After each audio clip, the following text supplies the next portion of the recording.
Oh, I should have sent you the PDF beforehand. Nah, it's all good. I got my phone here. Are you sure? I can send I it got to you. it here. Nah, don't worry about it. Yeah, Let's do okay. it. Okay. I'll write the book. I know it's in it. Yeah. True. All right. It's in there. This is our front cover. Logo design by the great Chrissy Diggs. Art by Rafa Grueso. Logos by me. And it's beautiful. So yeah, this is a Faeseeker's Guide to Avallen, the first in the titled Songs of Iron and Stone series. Which, if we're That's lucky right. enough, Volume 1 of 5 volumes of Faeseeker's Guide to Avallen. Is that right, Darren? that is not correct. No, 5. there's a non-factual information. Oh, sorry. That was not. Sorry, that was not true. No, we are not. Yeah. This is the one and only Faeseeker's Guide to Avallen. Yeah. And we've got credits, which features all of your names in here. If you manage to respond to the survey in time, that is. Oh, let me see the credits. I'll see the credits. Yeah. For people that didn't respond, I added this part here: 215 anonymous Faeseekers. That acknowledges everyone that didn't submit. It's quite a large number. I think about 18% of people that respond to the survey didn't want to have their name in the book. I just assume that's some kind of anonymity thing. I don't know. But yeah, so they're included there. We have the credits. Shout out to Mum. Hi, Mum. You're on TV, Mum. Hi, Mum. Hey. Get Is your mom in the stream? Or? Yeah, shout out to the mums. Oh, I see. Yeah. Shout out to the mums. My mom. Yeah. Shout out to Lynn Sampson, my mother. Yeah. And then credits. Contents. I love book contents. Like, I feel like it's like the soul of a book. It tells you what's inside it, like literally. So I find them really important. And we did a contents that I wasn't happy with, actually. I was like, actually, we need to change this. We need more in here. I wanted to be more specific about like the different regions and things like that. So that when people look at the contents, they can see, oh, there's all this different stuff. Like, I think it's important for sales and things like that. Sure. If you want to look through the beginning first and see what it's all about. Yeah, exactly. So we can do that now. We have introduction. Then we have Avallen, which talks about the different factions in the other world, and then Songs of Avallen and a calendar. Wow. And then there's the Penkoa clan. Actually, I've already decided I don't want to do this. It takes too long to go through everything in the contents. Yeah. We'll just go through the sections, but you can read the table of contents in your own time. Yeah. And we'll just go through the broad groups. Yeah. Here's a beautiful map. Yeah, I love this map. And shout out to Melissa Nash. Backer, she's awesome. Backer will also be getting a cool. How big is it? It's pretty freaking big. It's like a canvas map, and it's like bigger than you think it's gonna be. Is the answer to that? Yeah. Can't wait for my son to draw. Yeah. He's gonna put a. He's gonna put an air conditioner in the ocean. That's so funny. Yeah, air conditioner. Side note: he drew this piece of art. Sorry, this is totally unrelated. Yeah, do it. But he showed me a piece of art that he did of Katamari Damacy. Do you know Katamari Damacy? Yeah. We love that. The music for it's great. So he drew Katamari Damacy, but the head was an Aircon. He made his own character. He made his own character in the world. I mean, it makes sense because it sucks things up as well. So aircons can do that. Yeah. So that makes sense. Yeah, this map is beautiful, man. Yeah. It's really I have the little monsters. Yeah. What do you call it? We looked that up on stream. What are they called? Like the. I know it has a name, but I don't remember. Does Chrissy remember? Alright, if you're watching. What? It's like the little monsters in the illustration on a map, like the monsters. We talked about it on stream. Yeah. Okay. Anyway, we'll look it up later, and we'll if you remember from our past YouTubes, you can go ahead and put it up. Yeah. World, man. So things. It's like a magic spell. It's like fantasy and magic. We have something that just dissipates after a while. Yeah. We got our boy Osain pulling down some knowledge. So this is a character that Kurt created, and he kind of follows you through the book and introduces you to it here. I didn't create him. He existed, and we He manifested himself through you. Yeah. Yeah, I think I told that story on stream where so Osain, with 2 S's, is a famous character in the Celtic Twilight, the sort of like Renaissance. Yeah. but I didn't realize that until we started doing research for this project. So we chose the name Osain and turned it into like this bard to sort of be a mouthpiece for some of our flavor. And we discovered someone in the 19th century already did that by writing a whole volume of fake poetry. Yeah. So it's the key difference being that he pretended that it was real and told everyone that it was real, and then translated it and wouldn't not saying that it was real, but we acknowledged that this is a figment of our imagination, right? Yeah, exactly. And that, but that, you know, we still owe something to poets like that. It's because, you know, they didn't have, fiction wasn't the same, I guess. Yeah. Alright, cool. Yeah, introduction, should talk about the world, inspirations, what Songs of Iron and Stone is, talk about what's inside the book, the different 3 sections, Player's Guide, the Game Master's Guide, and the Codex, D20 campaign compatibility, and how that's run and put in the game. Sorry, in the book, because the book is made for 2 systems, our system, Legends of Avallen, and also 5e and 5e 2024. With the most important thing there being non-humans, but Yeah.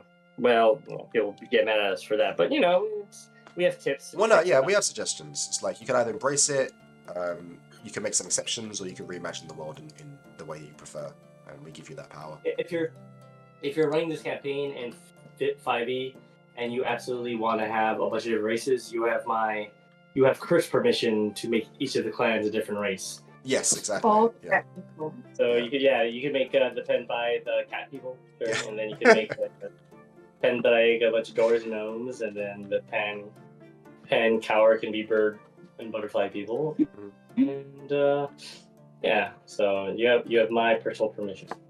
But you have to make art. Yeah, sure. You have on to, the Discord. That's true. You have to join Discord and make furry art. Yeah. But it has to be hand drawn. Yeah. Hand drawn, yeah. Otherwise it doesn't do anything for me. Yeah. Okay, so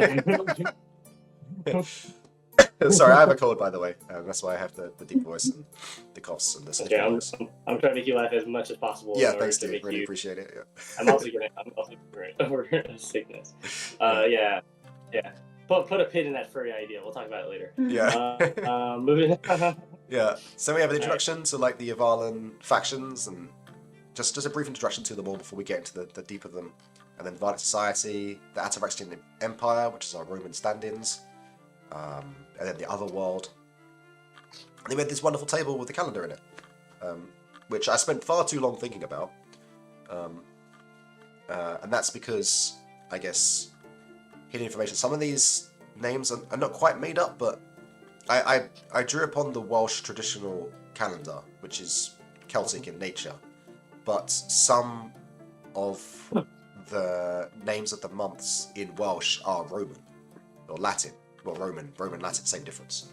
And I didn't want to include Latin Roman names in here yet because I feel like this is a period in Avallen before the Ataraxian Empire has necessarily conquered it entirely. So maybe in the future that might be the case, but that's not now. And you can decide that future or not. And so I had to come up with Welsh names for some of the months, and that was difficult. But I managed it, and I can't remember exactly how. I did a lot of reading, and it involved some shifting around. I think some of the months aren't exactly the same as the current calendar, because I felt like they were more appropriate in other places, and I had another name that fit that month better, so I had to shift them around by 1 month or 2. So apologies to any Welsh speakers that actually get mad because the Medi isn't actually September or whatever. But that's the creative license that we have when we're creating our own world, I guess. But it came from a place of love. It wasn't because I didn't know what I was doing. I made those decisions deliberately. Yeah. And a thing to keep in mind is during antiquity, the Romans also fucked with the calendar and shifted a bunch of months over into weird places, right? So we're doing that as the colonizers. And 2, this is an Earth, so that's why we made it not Earth in order to give us some creative license. Yeah, exactly. So and then we have more Osain stuff. So in the first one, it starts off as Osain, but whenever you see these blue text boxes like this, you can assume that it's Osain who's saying it. These were last-minute additions from Dear Kurt when we realised we had some space to include, and Kurt just fired off. Did I write this? I'm sure you did. Oh, I guess so. Yeah, I Yeah. guess. Sorry, I should. Yeah, again, Vanity and Magic. Sometimes we write stuff, and I'm like, I don't remember writing this, but I did because I mean, this was like 4 weeks ago. It wasn't that long ago. I'm 40. I'm Yeah, 40. okay. I'm 40s. It's Yeah. Although to be fair but to it's you, good. this was I think this was inspired by another poem that you read. So again, this Yeah, is it like was. a collaboration between Can you you and read it old with your- Celtic writer. Can you read it with your cool British accent? Sure. Can you? Only a noon's boons assuage trysts of sorrow, sick and age, vexating our mortal cage. That's so cool and British. Yeah, it's like a well haiku. Yeah. Oh, I wish But I no, guess I that- could do a that is- better a Welsh Miller accent, but my Welsh accent's pretty poor, so I won't attempt it. Yeah, but a Miller is a poem. It's 777 with all the words after rhyme is basically the form. And then we begin our clan lore. This is the player section of the book. This is all the player-facing lore for each of the clans. So this is, if you imagine you're a player who's making a character from this clan, this is all the information that you could reasonably know about your own clan. You don't have to read it, but it's there for you to read it if you want this stuff. Yeah. Also, welcome Zilphia to the Hey, chat. Zilphia's here. If Good that morning. If that is your real name, Yeah. Zilphia, I don't know if I told you, but fake Zilphia messaged me. No, you did. And, You did tell them. No, I didn't say it to Zilphia. Yeah, you Did I did. say You that? sent it onto the Facebook Messenger. I saw it. Oh, I did say it in the messenger. Oh, you're right. Yeah, Sorry. yeah. Again, that happened like 2 days ago. I'm tired. Yeah, sorry. I'm tired. Actually, important thing. No, the Silver's here, but the coolest thing about this book that I forgot to mention yet is the final PDF. Is that we have bookmarks. Look at this. I love PDF bookmarks, man. Absolutely glorious. Look at all this stuff. I love that you put PDF bookmarks on the screen. Yeah, it's really, really sexy. As PDFs go, bookmarks are the sexiest things about them. How long did it take you to put all the bookmarks in? I didn't do that. Layout artist did. Shout out to Squish. Yeah. Ooh, Wish, thank you, buddy. Yeah. So we're currently Penkawa Origins. We can click that, and then bam, we're here. Easy peasy. Love it. So two things I want to know about this section. If you watched from the beginning of the stream, you'll recall Darren's master plan to have, dyads of art, and one would be used in the first half of the book, another being in the second half, and that image of art you see is part of that. So it's actually a part. Do you know why that was actually? It was 2 reasons. One, it was the dream was it would make some consistency in the book where an artist was doing one piece that represented 2 moods of the same kind of location, and then I would know that that location had the same kind of like look to it. And 2, it was because of the tarot cards. I really wanted panoramas of the tarot card, and to do that, we needed landscape pieces. And we've done that for all previous books, where the opening spread for a chapter was a double-page spread, which is full art. I've done that in both previous books, Legend of Avallen Against the Faerie Queen, and I've slowly moved away. I've now moved away from it, and I think the reason is it does have some impact, but it's not as important as just having lots of art throughout the book anyway. And so I've just decided that actually it's a lot of effort to do one full spread for every chapter. We could just do one page, and that's just as good. And when I'm seeing the book, like if you see it like this, it kind of makes sense because you get to see the opening chapter and you have the full art there as well. So it just situates you. So yeah, I don't know if that'll be going forward as well, but I think so. Sure. Yeah. Well, it turned out well, I think. So that's why I just wanted to mention it. Yeah. And then and then in the clans, you'll find descriptions of the benefits of being a part of that clan, ideas on how to build your own character part of that clan, etc. Yeah, player names, nicknames, tribe names, appearances, all sorts of stuff that you can use or not use, starting feats, that kind of thing, personalities. Then we talk about the life, the culture of the clans, and again, maybe I should have done this stream a bit different, like because we had a stream where we talked about what our plans were for the book. Like, we could react to that. We could watch that and react to it. And be like, did that end up happening? And how did that work? And what does it look like now? We have all the notes as well. It is fun to look at. Okay. Well, I feel like we'd have to, because we talk about that over like many hours. It's almost like we Yeah. have to react a truncated version of our stream. But I think the only thing that really didn't make it in the book was I had plans for new starting professions. Do you remember like the servant or like the housemate, that kind of thing? That didn't make it in. And the biggest thing that didn't make it in was the Raxian origins, but that was just because of budget and crowdfunding and time constraints as well. But really everything else is kind of in here as we planned it, because that plan was like our bullseye target. Like the plan that we made and the notes that I took about what this book was going to be were the objective the whole way through, and that's kind of where it's ended up. So I think all that planning really helps. Hang on.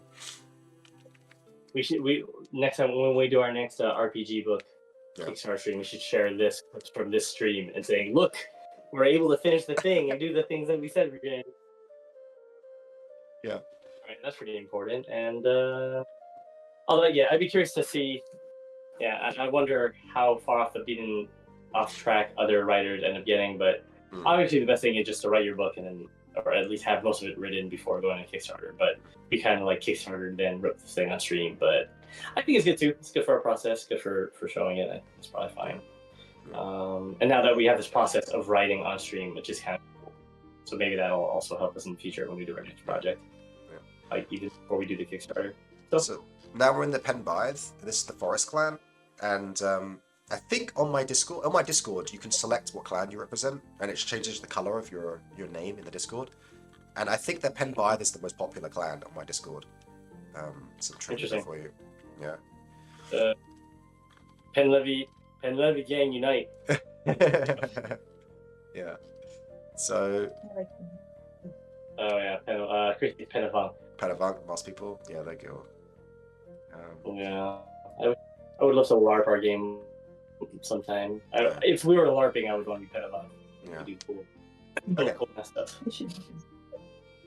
So little Cool. things. Yeah. So that. Go, sorry. Yeah. No, I was saying, I mean, if you have more to say with the clan section, please feel free. Yeah. So little things. When I realized when we're doing the clan section, we're talking about the different locations that exist in the clan, and I realized that we could just. I don't think it's poor form to reuse the artwork of the map again if you're zoomed in to the relevant region, right? So it gives you context. Yeah. So that's what we did. And then what's really fun for me is the players don't know this, but for the GM, every single location that is mentioned in the player's guide is then expanded upon in the Game Master's guide with secrets and lore and stuff. And that's like the whole, like the real core of the book is that everything that the players are presented with, the GM gets more of. Yeah, so players can learn and read. I encourage read the first section and to understand the world. And that way, when they play through later, they'll be able to discover stuff about the things they thought they knew. Some tracks, some are totally different. Some have twists. Some have things that are more in depth. So it's just whatever. Yeah, the goal was to make a world book that would be fun to explore, right? I think that's always like the goal of a good lore book, and be fun for adventure too. Like a lot of the things are very adventure focused, so encouraging players and campaigns to go down these little corridors and paths and tug out threads and stuff like that. I think would be a lot of fun. Yeah, but yeah, the dream is that someone gets this book, opens it up, and just goes, "Wow, look at all these different like peoples that live in this land." Look at the different environments, and just you can feel that they're different. And what was it? Someone on the Discord asked me. There's 5 clans, and they live in the mountains, islands, plains, forests, and swamps. And the swamp people are less obsessed with death, and the forest people with tradition. And they asked, was it inspired by Magic the Gathering? And yeah. I mean, I would say we're both Magic players. Yeah. So obviously, yes, but it's not like we were designing the characters like, okay, well, this is the black mana tribe and this is the green mana tribe. Yeah. It's more like taking it as the one thing that the good Dr. Richard Garfield hit upon is that 5 is a really good game to that number because it allows for a lot of different permutations and combinations and so on. But a lot of our inspirations for building them are still mainly from stories, history, and lore, rather than a specific magic. This is the one, which I think whenever I read lore from like Magic the Gathering, like role-play books, it always feels like that. Like they're always pushing the mana ethos aspect of it, which I don't think we do as much, right? Yeah, Would you say? No, I compare it to crabs. Like how in evolution they say that everything converges on crabs. Personalization. Yeah, and I think that the idea of different peoples live in different locations, and those people are different because they live in this particular location, and their life is orientated around the geography that they live in. And then you have different geographies in your world. Well, that's kind of true of the real world anyway. Like, the swamp people are different from the forest people, and are different from the mountain people. And you want that kind of variety and that's the easy way to make variety, is by having geographical differences between regions, and have people reside within them. So I think it's kind of like a natural convergence. And then I remember when I started making it, like originally, like playing out the different clans, I was like, this is a bit like Magic. Do I want it to be like Magic? And I had an actual decision point where I was like, should I just lean into this to make it more inspired by it? And then I have like a framework to go with? Or should I just let it be a coincidence and do whatever it is that I want to do? And I ended up going with the latter. I might even talk to you about it as well at some point. But it just seemed like superficially, if you make those comparisons, then yeah, it's there. But when you delve into it, it's like, well, the white clan people are all really tricksy, and they want to make money, and they want to get ahead and do things. They're kind of actually selfish in a way, and it's not very white mannery. It's more black mannery. And the mountain people are more white in any way. But yeah, so it doesn't really quite work out. I think we had this awesome debate, didn't we, Carl, on Discord, about what colours each of the clans we did, yeah. And it wasn't one. It was more than one. And it was a discussion. Yeah. Sure. Yeah. But the thing is, you can't put any fancy Nulu within this. I mean, that's the whole point of the color pie, is you can put different things in this context. It's not always perfect, but they did it with Avatar, The Last Airbender recently, which famously only has 4, right? But they still found a way to put the 4 elements across 5 colors. Yeah. Which is, I think, is kind of interesting. Yeah. Okay, so trivia on this page. This is the Penavant clan, and the Penavant clan are more inspired by Irish culture and Irish language than Welsh, like the other ones.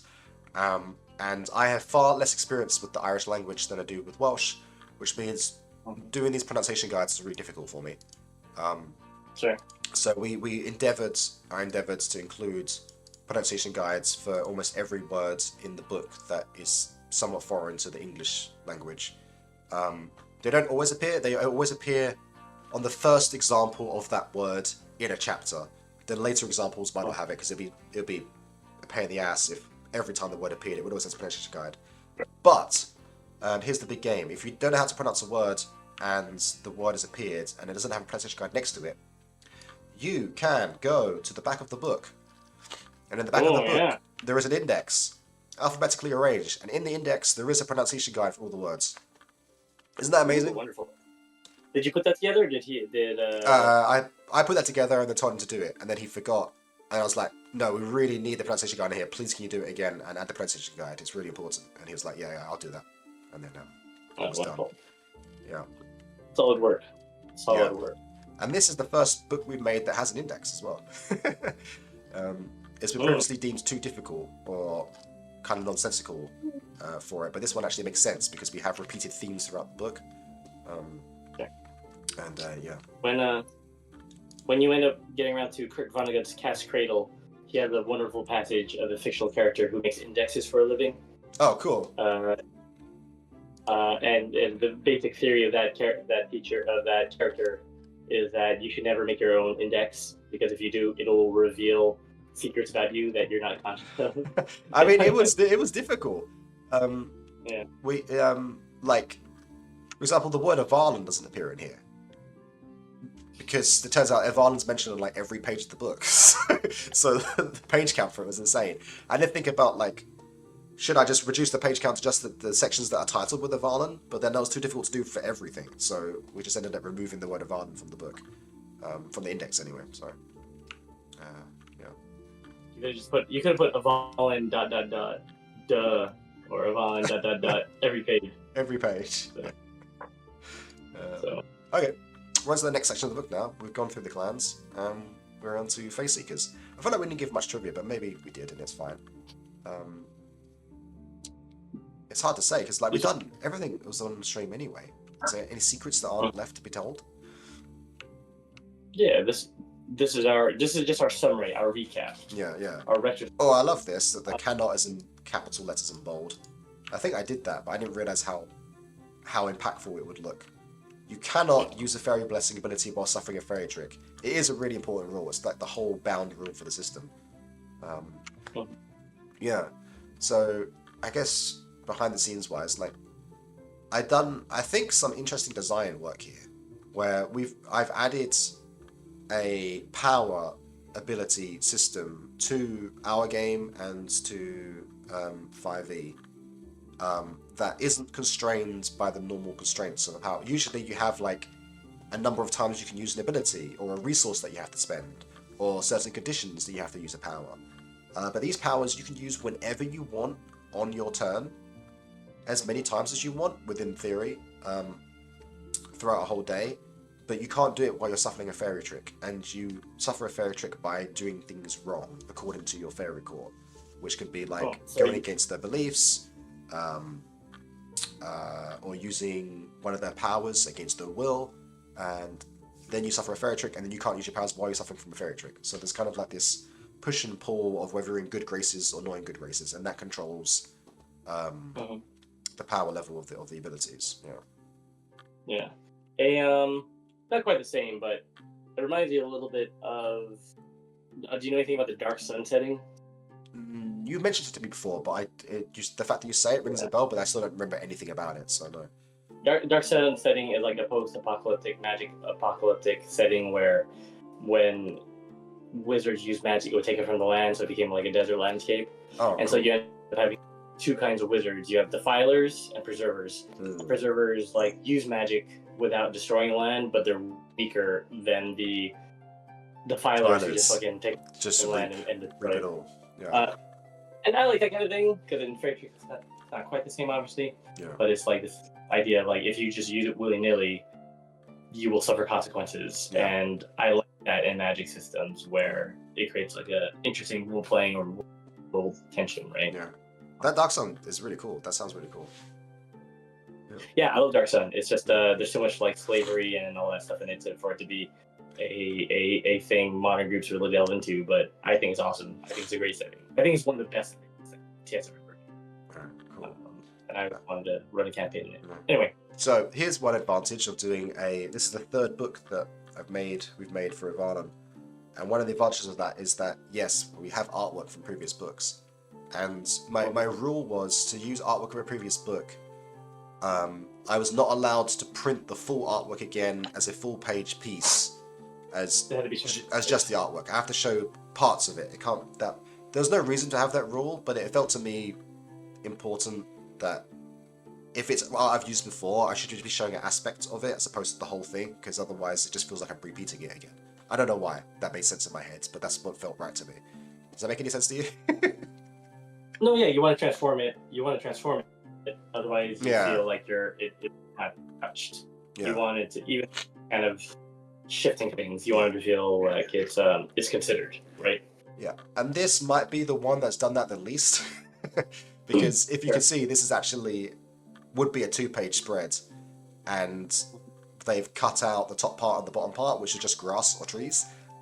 So this is probably the one that doesn't completely conform to my rule, although it does literally. But it was too perfect not to include, because we're talking about fairy tricks here, and these guys getting fairy tricked as a fae there, and it's just too beautiful. Shout out to Osain, who was the artist in my first book, who made this piece. Yeah, so let's see. Yeah. Okay, so then we have the different courts, the 5 courts. And it's funny, these names went through iterations, didn't they? I remember it wasn't pebbles to begin with, it was coins or games. I think it was games. I think it was the court of games, and became the court of coins. Yeah.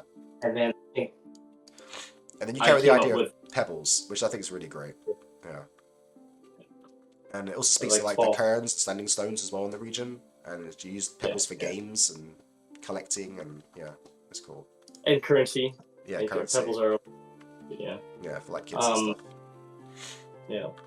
But there's also this idea that it takes mighty forces to make pebbles too, right? Sure. So that's the pen tower, the Everchild. I love how of the five ever ones, that's probably my favorite piece, Everchild's. Which I was okay, cool. Yeah, we'll come to that later. Yeah. So this is the chapter for the players, for what powers they get from the Faeseekers and how they get those powers. This talks about the court, what they should do to gain favor with that court, and how they can maintain rank in that court, and then it tells you the powers you gain from joining that court. Yeah. And then it has an awesome artwork of the Faeseeker. Now some notes about the courts. Well, Zilfi said that was fun stream with figuring out the courts. Yeah, that was fun, and it's different from how we've seen other books handle the courts, because there is a historical precedence of connecting the Sealy courts to the seasons, winter or summer, and I think some of our other sort of colleagues in the space, a lot of them do kind of stick with the seasonal thing. But since we have clearly defined everyone's gods, like sort of a combination of different profiles, but we have traditional gods that aren't gods yet, it would be a fun place to have the courts be there. Well, this section doesn't have that information yet, right? This section is just talking about the ethos of the different courts. Yes, yeah. Is that right? Yeah. Okay. So there's secrets to be discovered. Yeah, what mortals think of them. Yeah. Yeah. Faeseeker of oh yeah, this court also went through a bunch of different name changes. It was originally Court of Blossoms. Thorns. Blossoms? Court of Blossom. No, was it Blossoms? I'm not sure. Yeah. It was either Blossom or Thorns. But Well, Thorns, it became Thorns later. Because I remember the reason why I changed it was because it sounded Petals. It was Court of Petals. But then because we named this one Court of Pebbles, I thought that was too close. And I liked Pebbles so much, I decided to change Petals. And then it went to Thorns, and then realized Branches works better. Yeah. Thorns especially because of the connection to the branches of the Mobi. Yeah, the Mabinogi, yeah, exactly. Yeah. The core roots could have been an option too. Yeah. The kitten could have been a fairy. Yeah. And then more also that's an American reference. I need to remind myself this artist's name because he came on he was the last artist. He came on right at the end of the project, and I was gutted because his art was fantastic and he loved working on this project, and he wanted to do more, but the project was already done, so there was nothing more to do. Even though I wanted to hire him to do more stuff, I couldn't because there was nothing else. There was nothing else left. But he did such a great job. I think he's. I don't want to say his name if I got it wrong. Could use us in the future Legends of Avallen trading card game, card building game. Oh, okay, I did get it right. Is it Anselmi? Yeah, shout out Anselmi. His art's fantastic.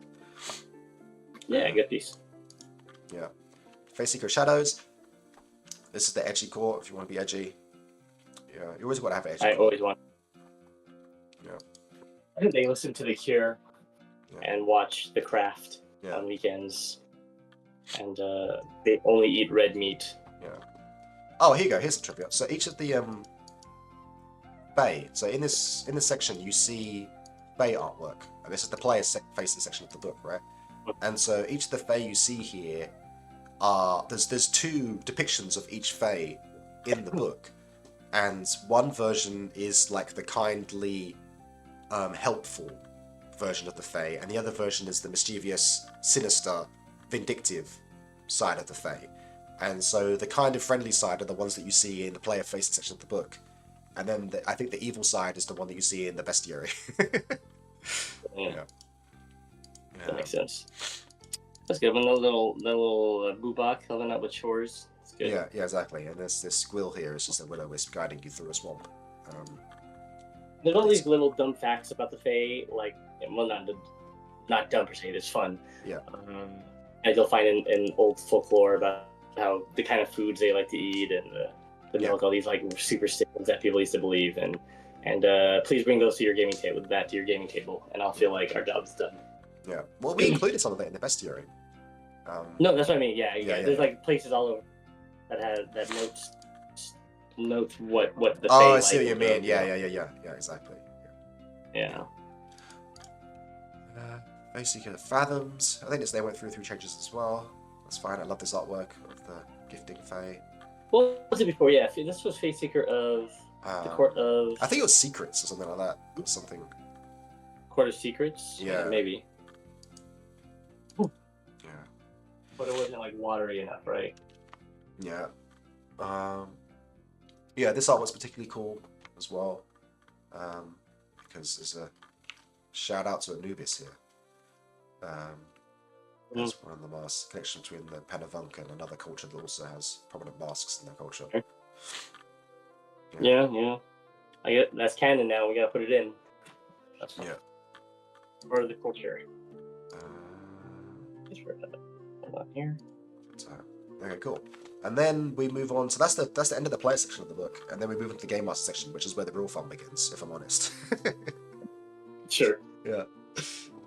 So the most important part here is that we have this tiered lore system where, well, first of all, zooming on these poor guys, they get sacrificed in a noon. Something terrible is happening there.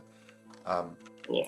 But we created the the text of that section tells you what they're doing, right? I think so. Yeah. Let's read it.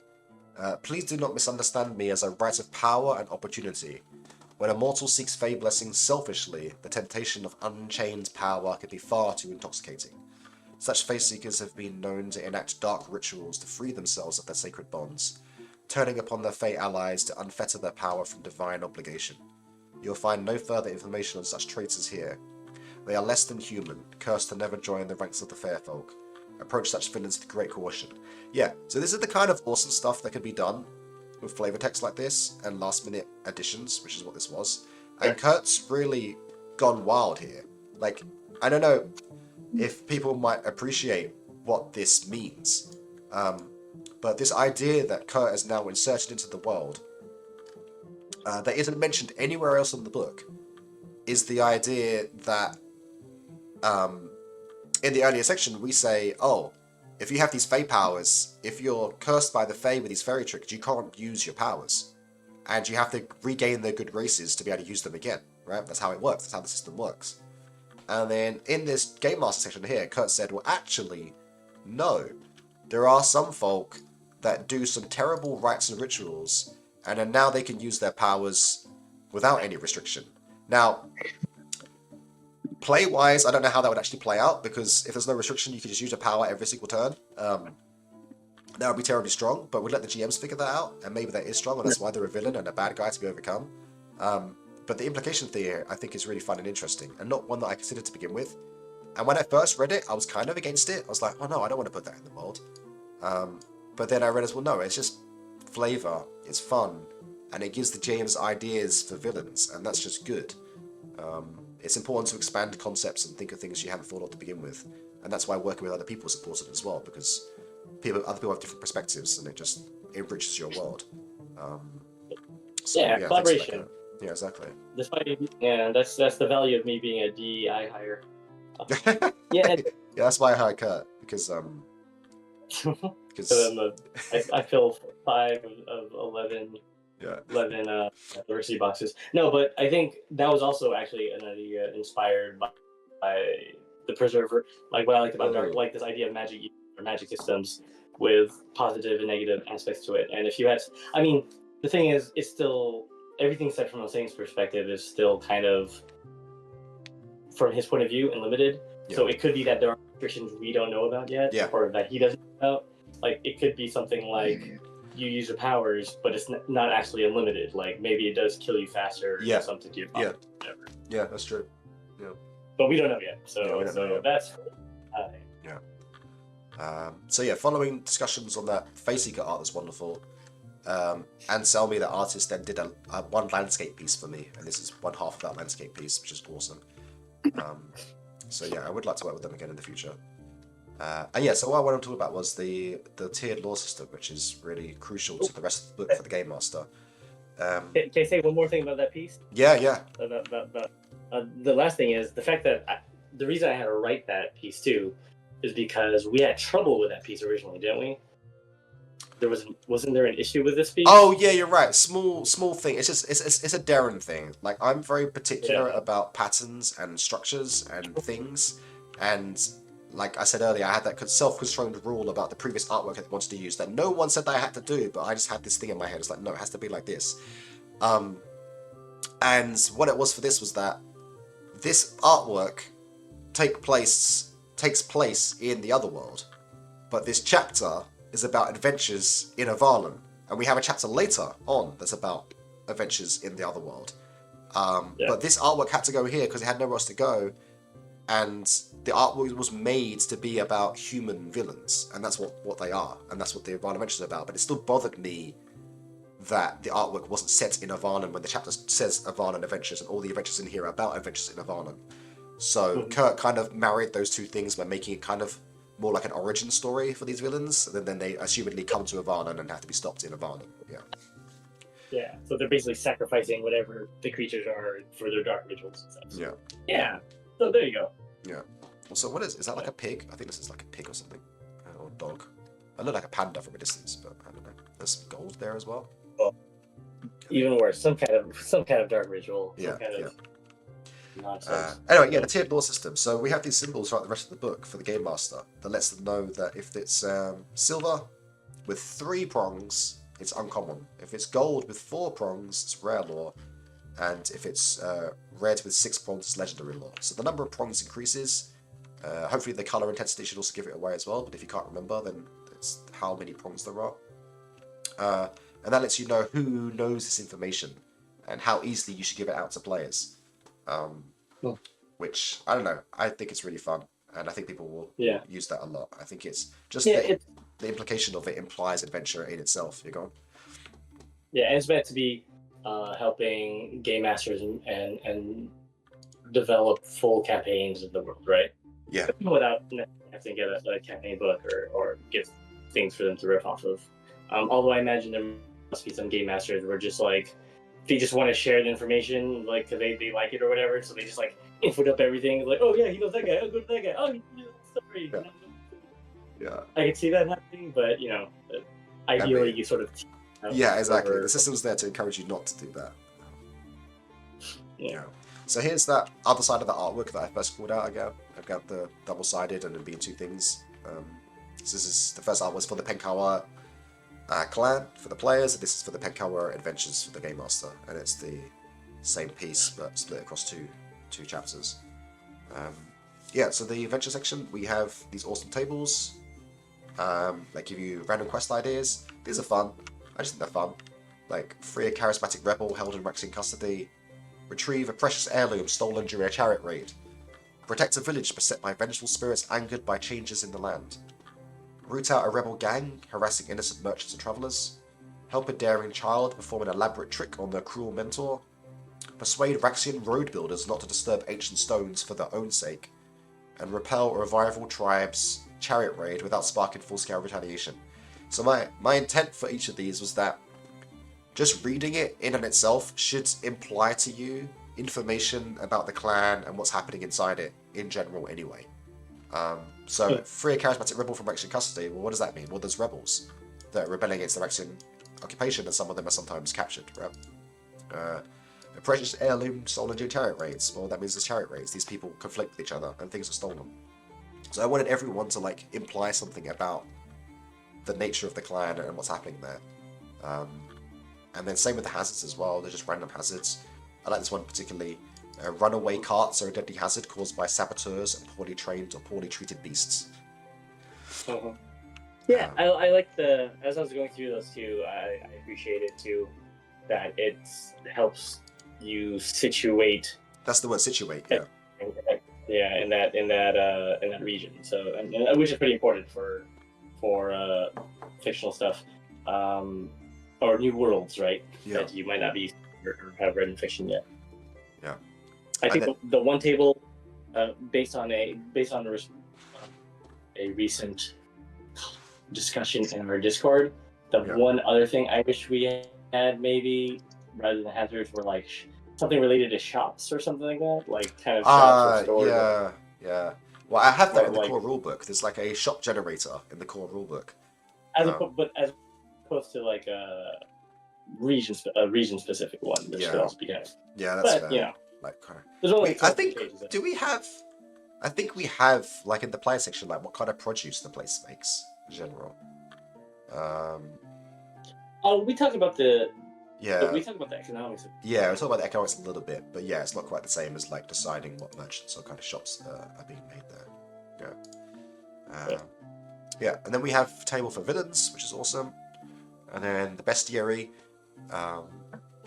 which is basically me just taking animals from the Bestiary and then situating them here and how they might be situated, particularly. So, for example, we have Slewer here, which are the zombies. They rise from violent corpses not laid to rest using the old ways. And my favourite as well is the Bugain, which hunt new waterways found beneath bridges and city sewers. So Bugain hunt in waterways, but here they reside in like man-made places. Yeah. Yeah. And then we have our first example of artwork that was commissioned by a backer. And this is artwork done by the excellent Chrissy Diggs, who's somewhere behind camera right now. That's right. She is behind camera. It's right there. Yeah. This is the automaton innkeeper guy, right? Yeah. What So was this it? guy runs an inn. He's called Lancia. It's called the High Food Court, and he runs this inn, and he has this automaton that helps him out about as a waiter and as assistant, a sous chef, I guess, and a bodyguard as well. And then here's an example of our law system in place. So this is in Nerolamium, and uncommon law here, and that means if you're local, you would know this law. Is that a living legend within Nerolamium is Lancia, the owner of the High Food Court Tavern. Despite being an acclaimed chef, Lancia is more renowned for his powerful automaton companion known simply as Max, who serves the patrons of the High Food Court and keeps unruly gamblers in line. How such a tavern keeper acquired a highly advanced Raxian war machine and is even able to command it, and why Arbiter Maximus, who's the local Raxian leader, has not seized it from him yet, is subject of much speculation. And then, of course, the legendary lore, which is only known as a secret to specific individuals, then explains that circumstance. And that is that Lancia won the automaton in a private game of Astragali with Centurion Maximus before he became Legatus and then Arbiter. Maximus had Lancia swear not to tell anyone. Both have been true to the word. Maximus has not forced the automaton's return, though he could with a simple command, and Lancia has not told anyone that though he did rename the automaton Max in jest. So he named the automaton after the guy that he got it off. But no one's quite figured that out yet. Yeah. And I think in those two passages, it's a really good example of how the lore and the flavor in this book works in general, right? There's communication between cultures situated in the region and a place. There's talking about a game, right? That exists in the world that you can play and introduce your characters. So by getting to know all these little tidbits about Avallen and Raxia and the world around it, you can sort of create a rich fabric for your players. Immediately I would be like, okay, sweet, I know that this general, he likes playing games and he'll bet high stakes on these games. If the players want to interact with this guy one time, if they could learn that, then they could bet a whole thing on a game and make that the whole plot point, right? That's fun and exciting. And because they found this out, right? That's the kind of stuff this is for. Yeah. Okay, moving on. Oh, and then we have the adventure site. There's hundreds of Yeah, it's literally hundreds. It's been on hundreds. It's like I said, every location has at least 2, sometimes 3, sometimes 4 of these things. That are just expanded upon. Yeah, and then each clan has an adventure site as well that are made. So this one is a hill fort. I tried to make these generic in that these are places that you would want to use inside of Avallen anyway. So this isn't in a particular hill fort. This is just a hill fort. It is a hill fort in the Penkawa land, but if you wanted to, you could make it a hill fort somewhere else as well. But I wanted you to have this map of a hill fort that you could use, and then there is a suggestion of how the map works, how to use it, and then a bunch of adventure ideas for the map itself. So, for example, assist a disgraced warrior in winning back the honor during a festival of cunning team games. Just loads of stuff. So yeah, that's there for you to use, and I love that as well. Cool. Yeah, So that, great. Who's your photographer? Who made our maps for us again? Melissa Nash, same as the main Avallen map. Yeah. Melissa, she's a very good photographer. Yeah, She mentioned cool. she was working on these maps too, right? Say again. She mentioned that she really liked working on our Yeah, maps. yeah, she does. Like, She says she just enjoys working with us, which is cool. good. Like working with you too. Yeah, thanks, dude. Same. Likewise. Cool. So we move on to our next clan, the Penbythe, and it's the same deal. Quests, hazards, artwork of someone wishing some merchants, because that's the thing that happens here. And then we have secrets of the clan in general, and then secrets of particular locations. And then another artwork of a backer, Dearest Caro.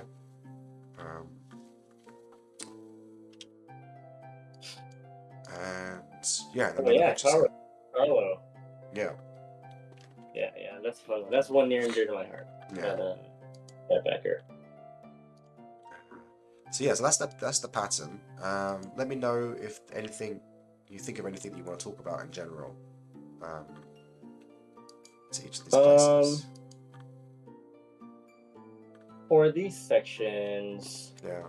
not particular, just the fact that basically everything within the section is key to something on the map, right? Almost everything. Yeah, exactly. Like if we had infinite time, I just kind of want to read the whole book, you know? Like at least the tables. Like let's look at some Pendrac quests. Escort a caravan to a Cardamons from the humble homesteads at the foot of its mountain. Represent a tribe in festival contests after their best warriors were injured. That's fun. Delve into a cave to find children who went exploring and did not return. Negotiate peace between two rival tribes before the quarrel spills into bloodshed. Retrieve the body of a lost climber from a perilous cliff where the winds never rest. Carry a message between two settlements during a snowstorm when no one else dares the journey. Ooh, that's fun. And help a tribe fend off their annual goblin raid. Yeah. It's their annual goblin raid. I like the idea that it comes clockwork. They know it's coming. Yeah. Yeah. Well, that was also inspired by the K-Bar games, right? Because they have a goblin raid. Yeah. Annual thing. Yeah. Exactly. Yeah. So the idea is that here because the people here are more hardy and they care more about strength and community, the Fae are more aggressive and vicious, but it's in a caring way. It's their way to keep the clan strong, and they don't see it as a bad thing. They see it as a good thing. They see it as a test and a way to reinforce themselves. Very Asian coded for me, I guess. Yeah. That's the way it feels. Cool. Do you think because we have these tables for shooting adventures and getting some game design together, if I were to challenge you as a game master to do like a one shot or like a off the cuff adventure, only using the tables present in Legends of Avallen and this book. That's how the starter adventure was made for the Legends of Avallen core rulebook. I made that using the tables in the book to prove that that's how it works. So yeah, I could do that. What I mean is we do it on stream and like nothing, like completely random encounter developed. Yeah, we could do that. It's possible. But this is supposed to be the last Faeseeker stream. But yeah, maybe we could do some stuff to promote it. I mean, to be fair, the book's coming out probably in like stores next spring, even. Like that's after backers get it. So we could do something to promote it then. Yeah. Yeah, that'd be fun to just play without like showing how little demonstrating how to have fun with these adventures, these adventure ideas without having to do like a ton of prep, right? Just coming up with stuff off the cuff. Yeah. Which I like. I like improvising too. So I would also offer my services to do it, but I don't mind being the player either. So. Fun tree with this page. So the Pendrake, the mountain clan, they have 4 major tribes. They each have their own king or queen, Brennan, which is unusual compared to the other ones that only have one. And one of them is Enna. And the trivia about her is she is Jasmine, my wife, and one of the co-writers for the World of Avallen.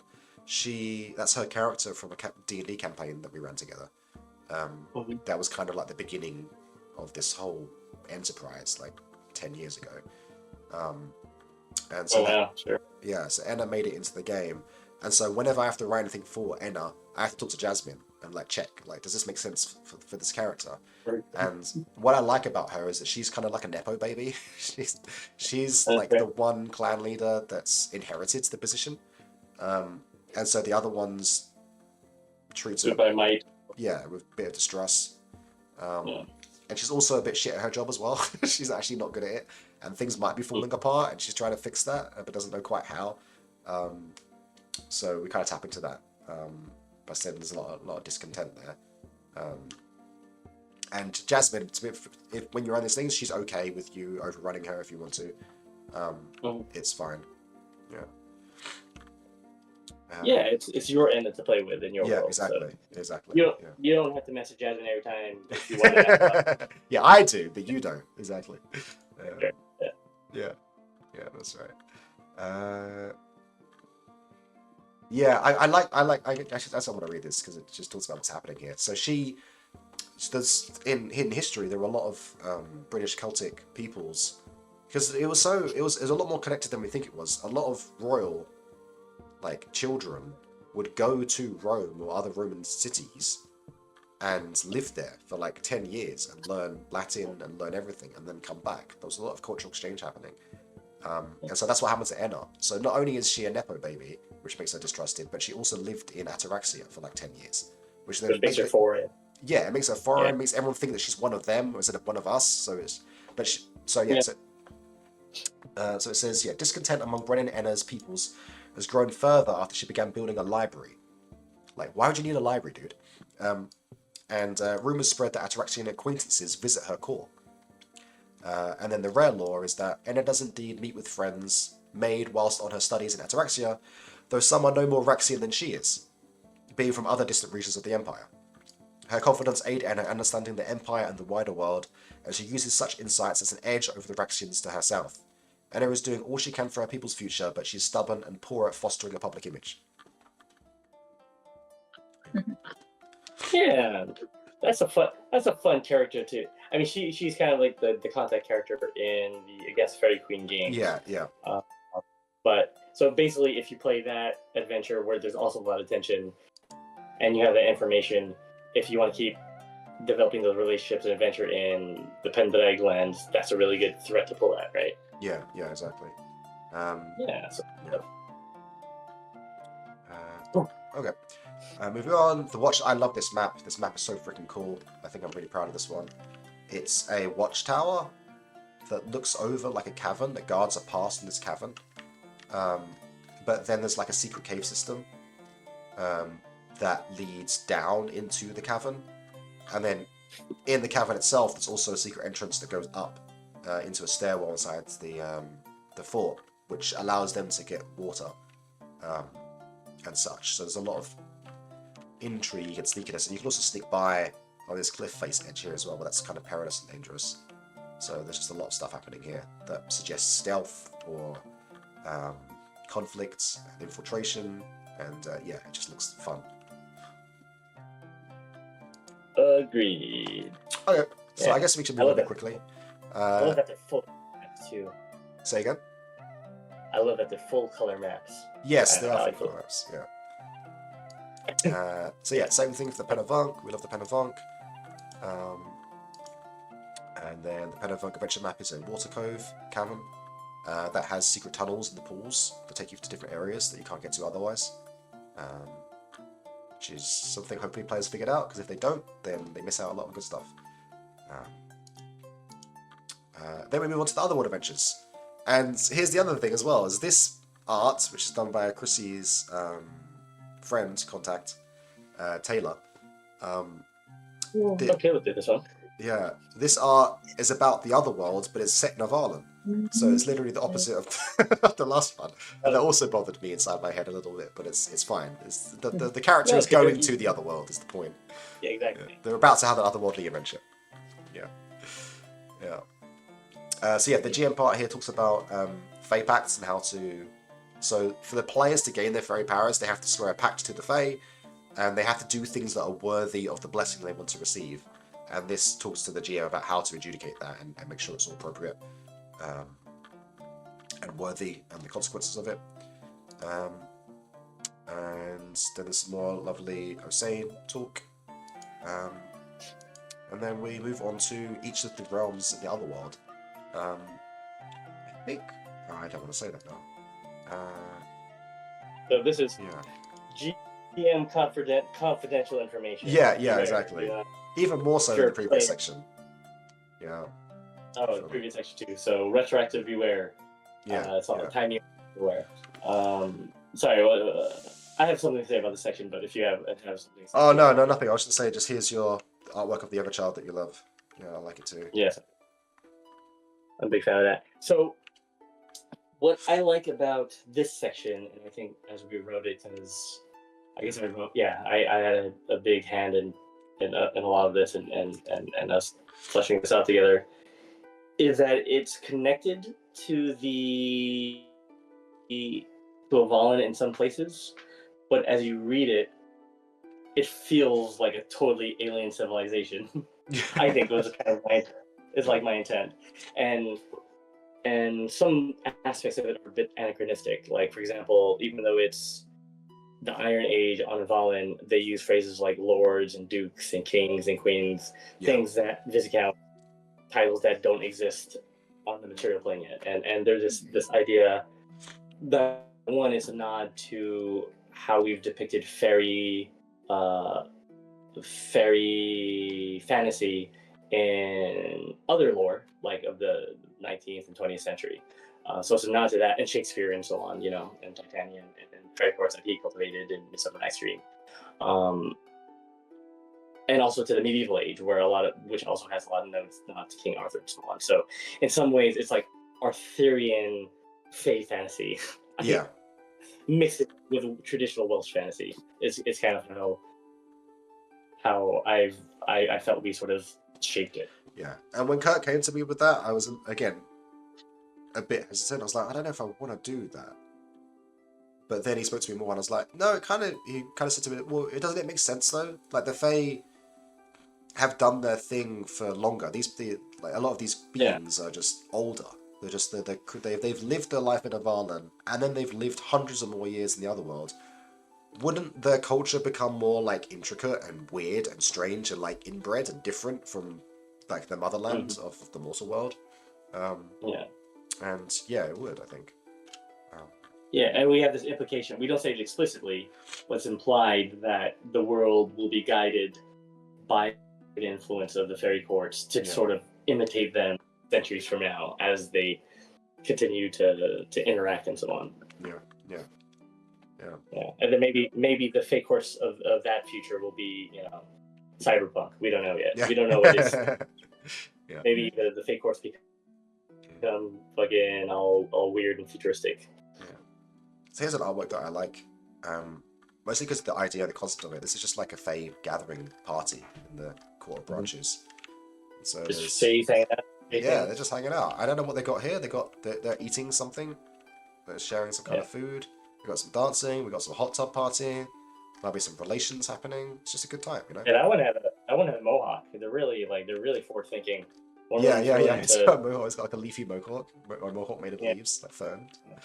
Yeah, exactly. So basically, for game masters, if you want to get kooky with the fantasy in the world and the other world is the place to do it, right? Where you start introducing, like, I feel like Avallen is very like low to mid fantasy, but the other world is high fantasy. Yeah.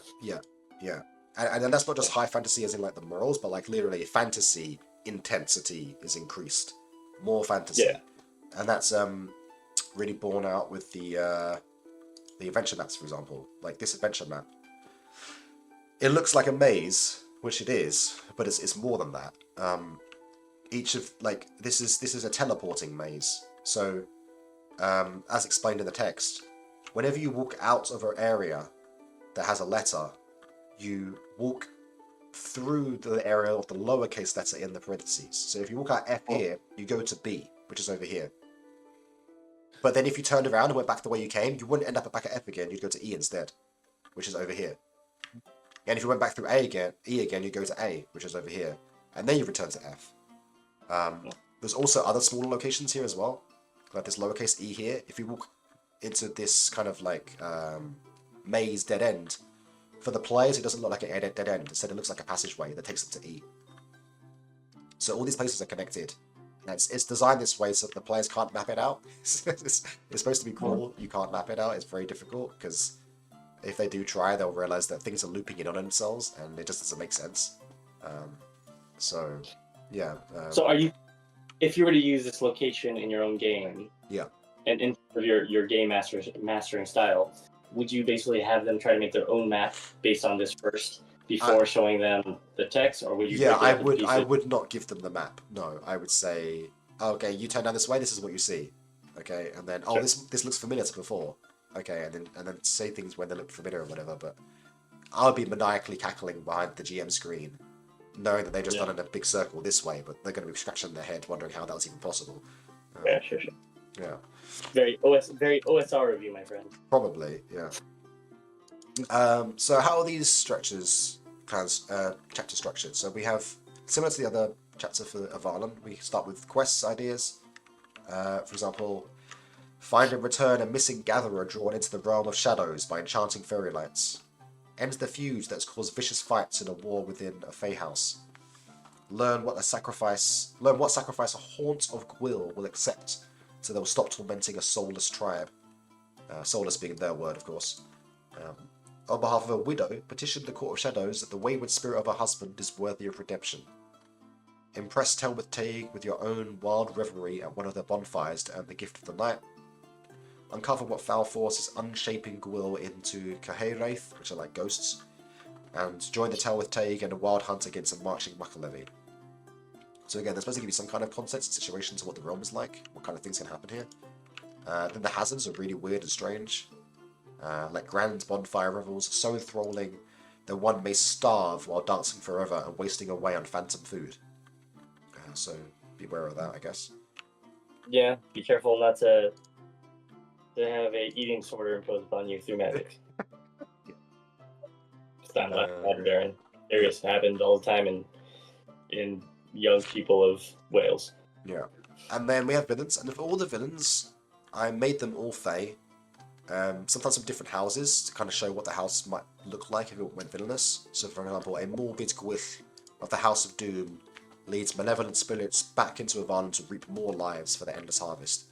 So, this is from the house that like kind of collects souls and spirits, and they're like, well, just get more souls, right? We can just kill more people and we have more souls. Yeah, stonks go up. Yeah, Spirit stonks. exactly. Spirit stonks. Yeah. Fake game top. To the moon. Yeah, so I deliberately made these all Fae so that you'd have evil Fae, and then the Bestiary is obviously the Bestiary. It has their own creatures for their own reasons. They're only evil from your human sensibility. Yes, from their exactly, point of view. yeah. Well, some of them are evil against the other Fae as well. They're kind of Fae conflicts, but yes, yeah. And then each of the courts has 3 houses, I think?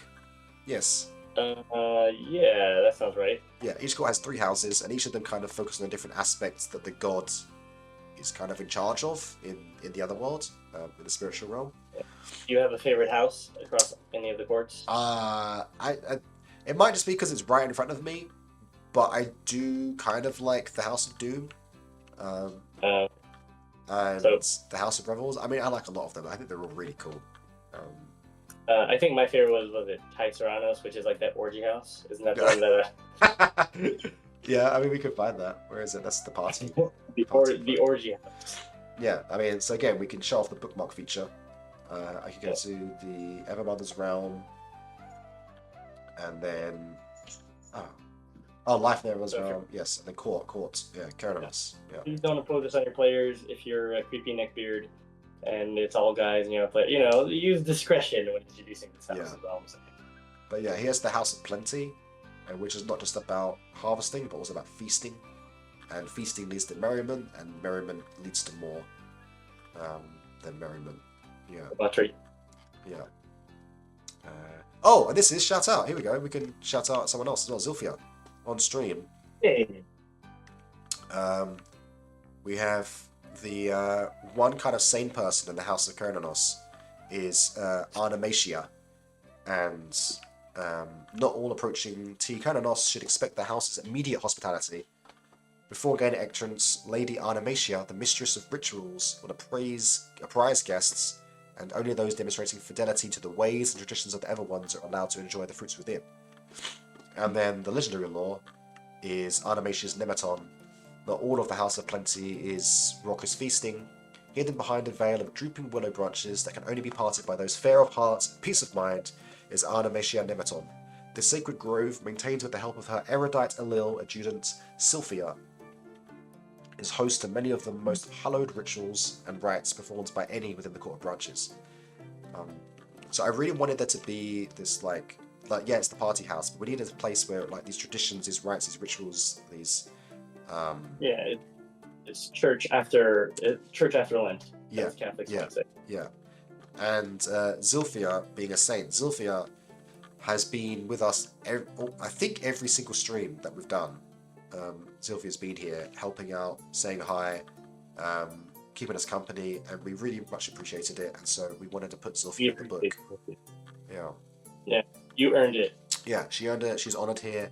The one change that I made was to change her name from Zylphia with a Z to Sylphia with an S, just because Z isn't particularly common in Welsh and Celtic, and she was cool with that, so that's all good. Yeah, so thank you, Zylphia. We really appreciate it. Yeah. That was it. Zylphia said, "Thank you guys. Yeah, Yeah, man. thank you."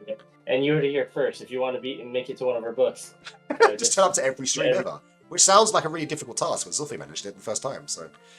Yeah.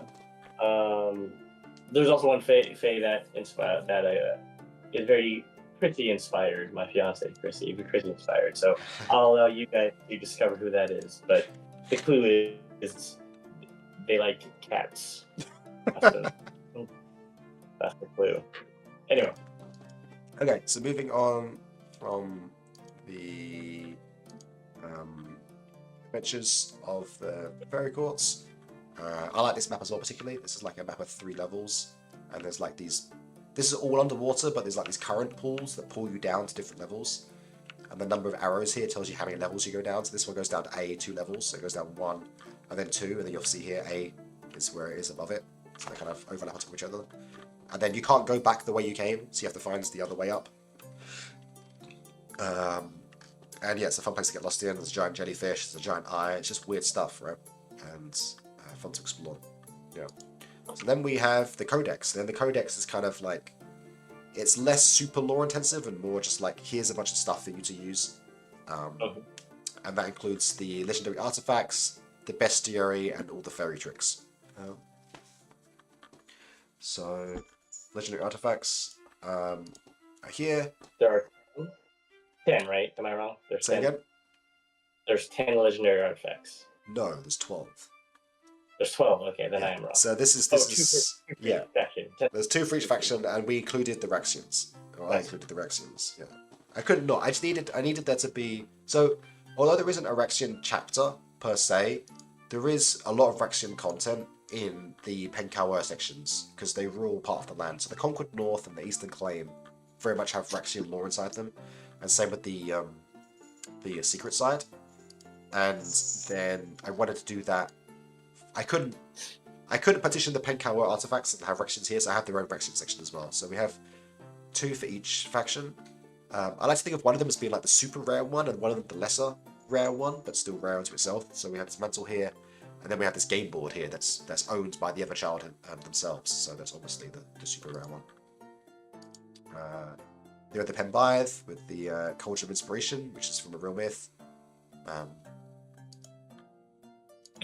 Oh yeah, I like the Cauldron. Cauldron. We have the O-Skull here, which I think we made on stream. Oh, that's a trivia that I wanted to show. I need to rewind to Penbythe Adventures. Here's a trivia. Here we go. The Allel's curse is a deadly disease that starts with the contagious sap oozing boils and ends by petrifying its victims into a tree-like form. Do you remember this? Sure. Yeah, that was our first. That was the first thing. So when we were still trying to figure out what this book was, we were just kind of like riffing on ideas. Yeah. And we ended up making this kind of encounter, imagining it would be like a book of layers type thing. And so we made like a disease, like a wasting tree disease. And the original idea was like 3 or 4 pages long, wasn't it? Yeah. So this was our first ever stream. I wanted to plan the book on it, but then someone in chat, I think it was my friend Joe, shout out Joe, who did the original Avallen map, he asked if there are diseases in Avallen. He just asked that question. And I was like, I don't think I mean, yes, there are, but I don't think we've ever made one. And they was like, well, shall we make one now? And so instead of doing anything to do with the book, we just made a disease on chat and we just brainstormed it. And that chat had a lot of chatter in it because I kind of told all my friends and everyone came and we had a lot of discussion. And then this thing came out of it. And yes, it was like a multi-page thing. And then it didn't make it into the book. It was like, I didn't know where to stick this thing. It just didn't fit anywhere appropriate. And so then I found a space for it on this hazards table. And so all of that discussion was condensed down into one sentence that appears in this table, but it is there. So I didn't make it into the book. Yeah. That's a good bit of trivia. Right, so yeah, let's do artifacts. What are we doing? We had the cauldron. Oh yeah, this skull was made on stream as well. I love this boat, man. I'm really happy with this. Yeah. So this is King Arthur's boat, Predwin. But which is the boat he took when he sailed to the other world. And so instead of making it King Arthur's boat, we just made it a boat that could sail to the other world. And then the idea is that you would get it and you would be the adventurer in the story, which would be King Arthur, but instead it's you. And it's a ghost ship. It has a literal skeleton crew. And as you go through the abilities, my favorite one is the last one. So there's a skeleton crew that runs the ship beneath it, so the players don't have to sail it, they just tell them where to go. But it can teleport between realms, and it can teleport to specific locations. And so there's the super legendary lore you can learn about the ship, is to add new locations to it. So the idea is that, to begin with, you learn that, it can teleport to distinct locations. Then later on you learn, I can add locations to the places that it can teleport to. And there's a particular ritual you have to do to make that happen. Which is that other locations can be added to those that Pridwin can teleport to upon command. To do so, an iron ship's anchor must be crafted and brought onto Pridwin to take on a ghostly form. Anything that comes off the ship becomes ghostly. Then Pridwin must be sailed to that location. Finally, someone must drop the anchor into the waters, after which the location joins those Pridwin can teleport to. And the being who dropped the anchor becomes a permanent, mindless member of Pridwin's skeleton crew. Mm-hmm. So if you want to add locations, someone has to be sacrificed to join the gang. Well, that's why hirelings and mercenaries. Yes, yeah, exactly. Just take this anchor and just drop it off over there, will you please? Sure, boss. Yeah, exactly. It's fun. It's the best. Yeah. Okay, boss. Yeah. Okay, boss. Yeah, but you can do that. That's fine if you want to. If there's the kind of morals you want to instill in the world, then go ahead. Yeah. They have Catapult, which is cool because it has 2 artworks now. It has one in Against the Faerie Queen book and then one in this book by Chrissy. You go on, Kurt, you say something? Oh no! I'm saying oh man, I like to talk too. It's this. That's pretty fun. Like it's an important part of the Against the Faerie Queen, but this gives you even more background into how to use it and world pattern. Actually, I think it has 3 artworks technically. It has one in Against the Faerie Queen as an item itself, which is sketched and not coloured. Then it appears in an artwork wielded by the Faerie Queen. Spoilers for anyone. And then it has an artwork here as well. So I think it's the most illustrated thing. Maybe the Ever ones have. The Ever Mother has 3 artworks as well. Oh, sure. And technically, Booback have like 6 different artworks, but that's not a particular Booback, so I don't think that counts. Well, you could change that if you want. You could just make them all the same Booback. It's all the same, canonically, it's the same Booback. Yeah, the power. It's Kulupuku. That's his name, Kulupuku. Yeah. You heard it here first, guys. New lore just dropped. Kulupuku, the Booba. Yeah. And I don't know what possessed me, but I kind of really decided I didn't want most of these artifacts to be weapons and armors. I just made sure some of them were. But like, I wanted there to be a lot of variety here and to reflect kind of the Celtic life. Yeah.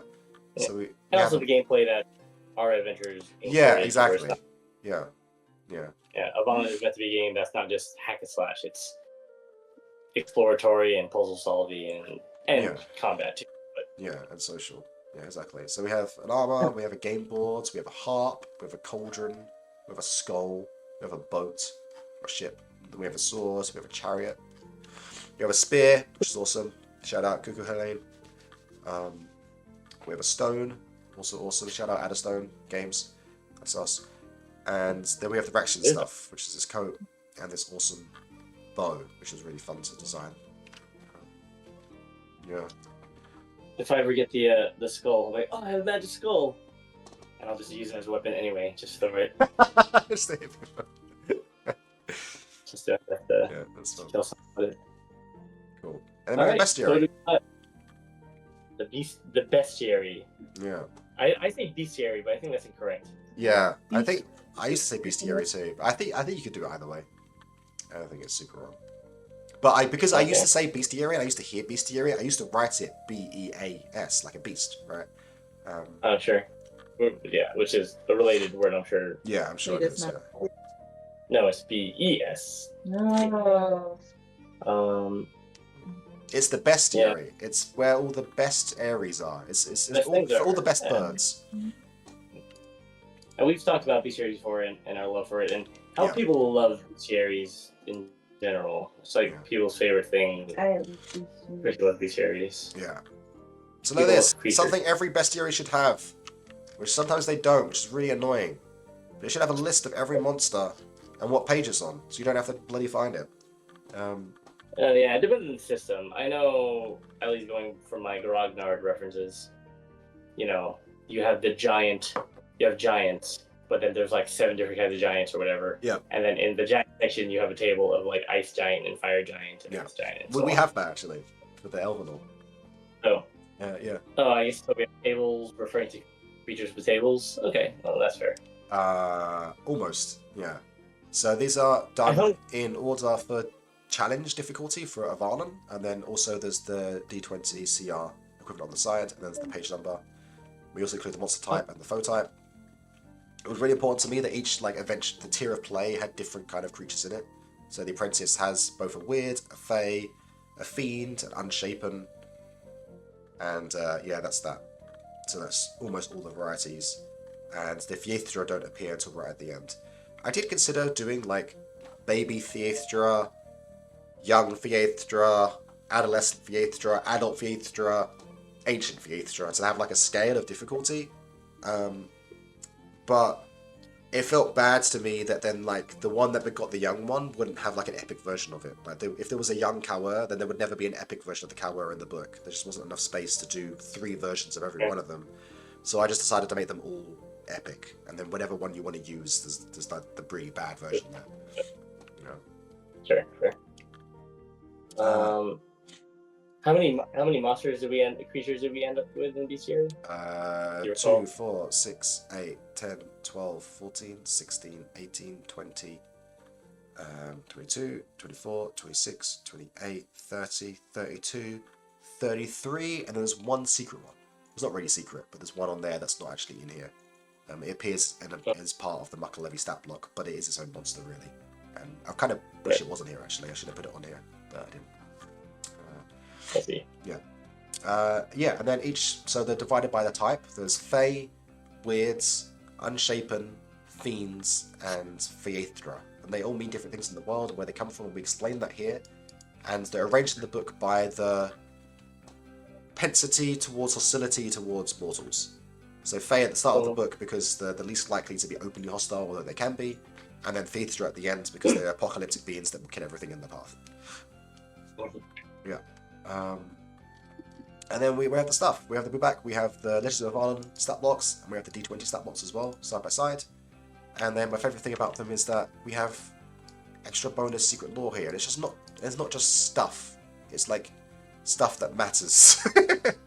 It's stuff that matters. So we talk about the conflict style, how each creature wants to fight and how it wants to engage with people if it has to fight. So for example, for the Bubak avoid combat where possible, preferring to remain out of sight and create illusions to scare away foes. If forced to fight, they will use their defensive spells, fly to hard-to-reach places, and shoot magic from a distance. So that should give you everything you need to know as GM, how to handle these creatures in a conflict, and they should be different to other creatures as well, right? Yeah. And this is something that players have been, because you also have your sensibility about making these monsters. And in the first Legend of Avallen core rulebook, you kind of gave you did something atypical, which is you gave the game masters the tools to build their own monsters. Yes. Each of their archetypes. But we had a lot of people asking, "No, just give me the stat blocks." Yeah. So in the original core rulebook, I solved the problem that I just mentioned before, which is like, well, what if you want a Mucker Levy that's a baby, and what if you wanted a Mucker Levy that's an epic monster? And I solved that problem by telling you how the monster works and what it does, what it likes, and what draws it in, and then I gave you the tools on how to make it stat block, but didn't make the stat block for you. And so the idea was that, well, if you could make any stat block then that you wanted for the Mucker Levy that's suitable for what you need it for. But then I realized, and people asked me, like, can we just have a stat block so we can use it without having to think too much? And I was like, yeah, that's fair. But then the downside of this is that then, well, if you want a blue back that's a higher level than this one, well, actually, you have to tell with take, so maybe that's fine.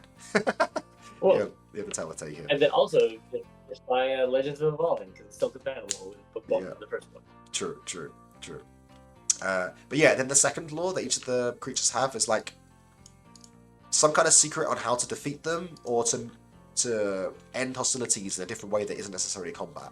So it's some kind of other approach to the fight. And for the Booback, for example, it's that they love games and can be endlessly distracted by them if given the chance. Now, if a player knows that, well, then they can hopefully diffuse a Fae Booback conflict by suggesting a game is played instead of fighting. Yeah. So yes, each of the Have fun Fae. with them. Oh, sorry. Have fun with them, guys. You got your wishes are command. You have your creatures. Yeah. Oh yeah, and then also comparison. I said before that the evil Fae are kind of in the back of the book. Well, this Booback, instead of helping around the household, he has a slingshot and red eyes. Spooky Booba. Yeah, Halloween spooky. Booba. This Goblin has a red cap instead of a blue cap. And so yes, the Fae have two types. They have the Fae, and then they have the Talith Tay, which are like the super versions of the Fae. That are more human appearance, more heroic. The handsome Squidward version of the Fae. Yeah, exactly. Actually, we watched the movie this weekend with my son, Flight of Dragons, the movie I keep recommending to you from the 1983. Oh yeah, no, I've watched it. I watched half of it anyway. It was really cool. But yeah, Chrissy observed that the Black Wizard looks exactly like handsome Squidward. Yeah, I said that. I messaged you about that. I was like, I had the exact same thought. Yeah. I said, dude, it's handsome Squidward. Yeah, it's crazy. I wonder if they used that as a template for the meme. Yeah, that's what I think. I think it was inspired. Yeah, they must be aware. Like, it has to be. It's so close. Yeah, pretty funny. Right, then we have the Weirds. The Weirds are animals that have been reborn in the other world that are different from mortal versions of them. So the Darflugwin is like a giant eagle bird thingy that likes riddles, so the Win different. But the Massive, I'm pretty sure this is where Tolkien got his idea from for the Great Eagles. We talked about that before in stream, but okay. Yeah. Baithid, Bugain, the Coeddig, which is just angry tree in Welsh. Schlamigin, this is done by artist. Oh, I keep forgetting her damn name. Sorry. But she's the one that helped design the tarot cards, and she did one illustration for me that's going to end up in the book. This little froggy guy. You're a froggy boy. Yeah.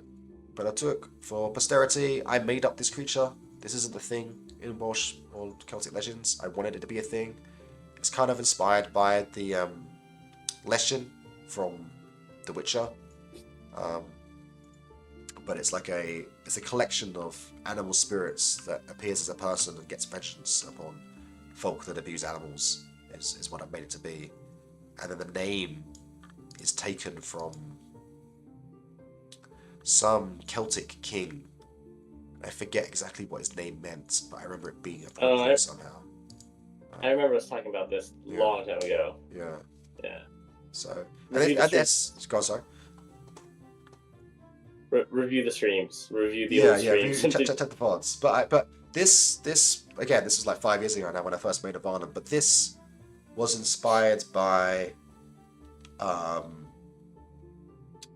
well, it was inspired by Gary Gygax in a way, because like a lot of the creatures in the original D&D book were obviously from myths, but some of them weren't. Some of them they just made up, right?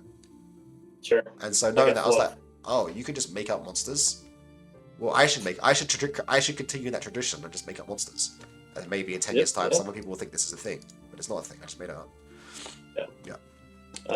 That's true. Yeah, he was legendary for that. Yeah. And the fact that we still have all these things that are just part of like the languages now. I think. Drow, maybe did he make up the Drow? The Drow. I think so. elves? Yeah. Yeah. Yeah. Although connection to, wait, where's the trow? It has a similar root to the word trow, which is here. Where's the trow? They both. Trow. They Yeah, trow. do both have 75% of the same name. Yeah.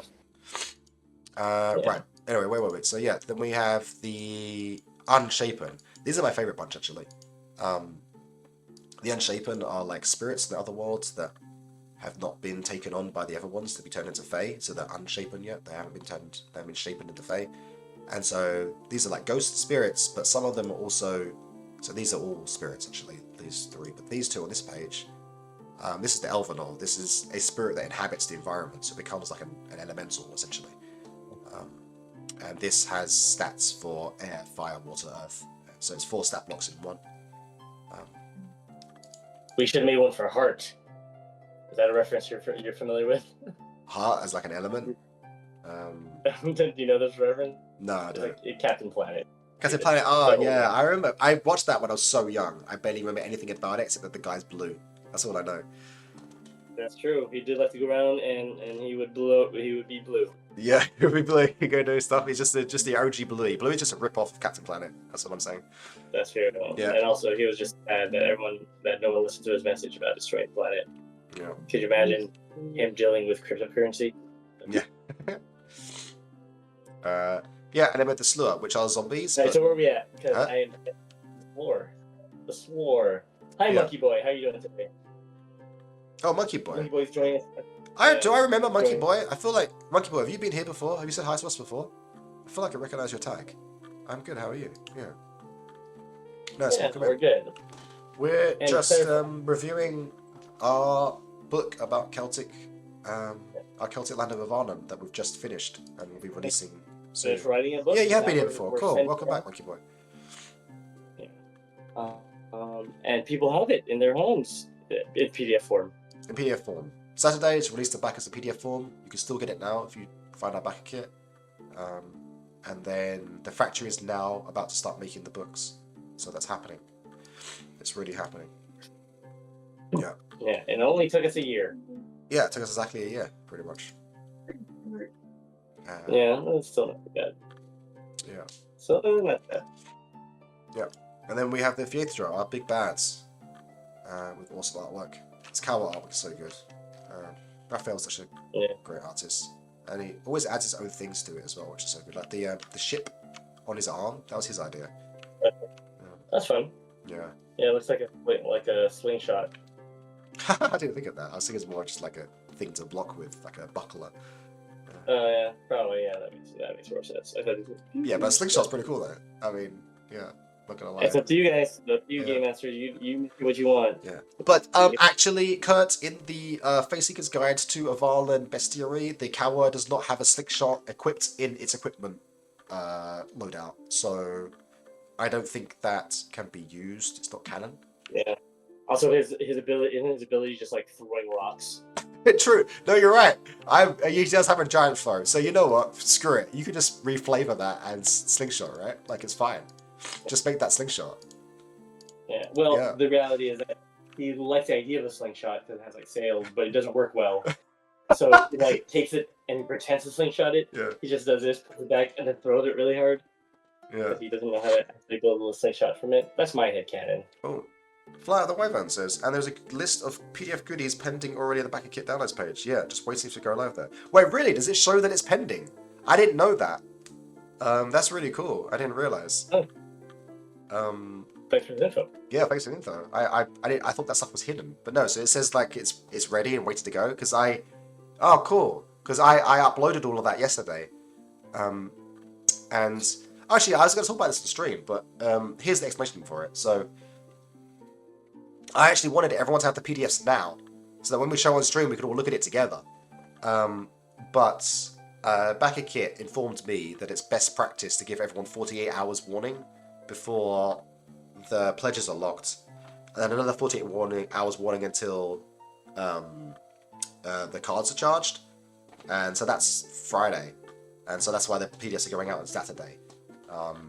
So it was just because it was just the way things worked out that it's not at the same time. So yeah, sorry about that, but it was partly outside of my control. But yeah, you'll get it on Saturday, and that's cool. That's exciting. I didn't realize that. Yes, actually, I wanted to show. I mean, I could show you right now. So we're just about to finish looking at the books. There's the Faeseeker, we have the Dryke, we have the Makalevi. Makalevi artwork is awesome, and then we have the Iskithirwin. Oh yeah, wait. There's the trivia. There's the secret Bestiary. So the Makalevi has greater Slur hordes. So we saw the Slur above, and there's like a bigger, meaner version of the Slur that comes with the Makalevi. So there's a stat block here for that as well that you can use by themselves. And then we have the last chapter, which is the fairy tricks, which has an awesome list of fairy tricks that Osain has suffered. A guide on how to use fairy tricks as a game master, and then the tables of all of them, including the tarot cards, and also a dice roll to use them as well, in case you don't have a deck of tarot. So if you don't have a tarot deck, you can still use all the fairy tricks. The King is asking a question. And Flight of Wyverns is here. Wait, we have a lot of new chatters joining us, so I just want to make sure we get everyone and say hi. Hey, Flight of Wyverns. Hey, like Kitsu the King. Flight's saying that there's a list of PDF goodies talking about the Backer Kit, and they thought today. And Zilphia is excited to get the PDF. Kit's Backer Kit. Happy Thanksgiving. That's why you have people joining us. They're waiting for Thanksgiving meals. Happy Thanksgiving.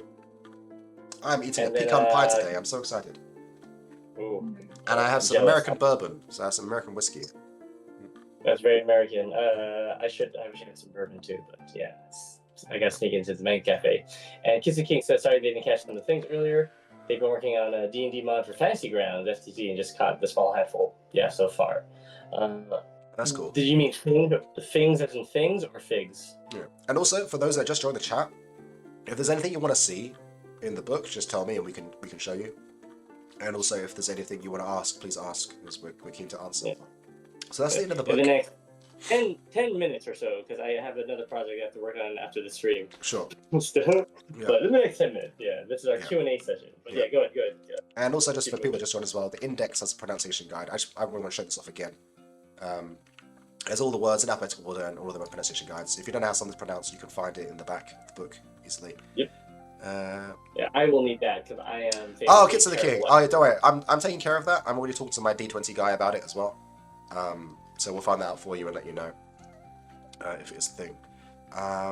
Then, quick show off on other things that will be in your PDF waiting list or Backer Kit, like you said, is the art book. It's obviously done as well.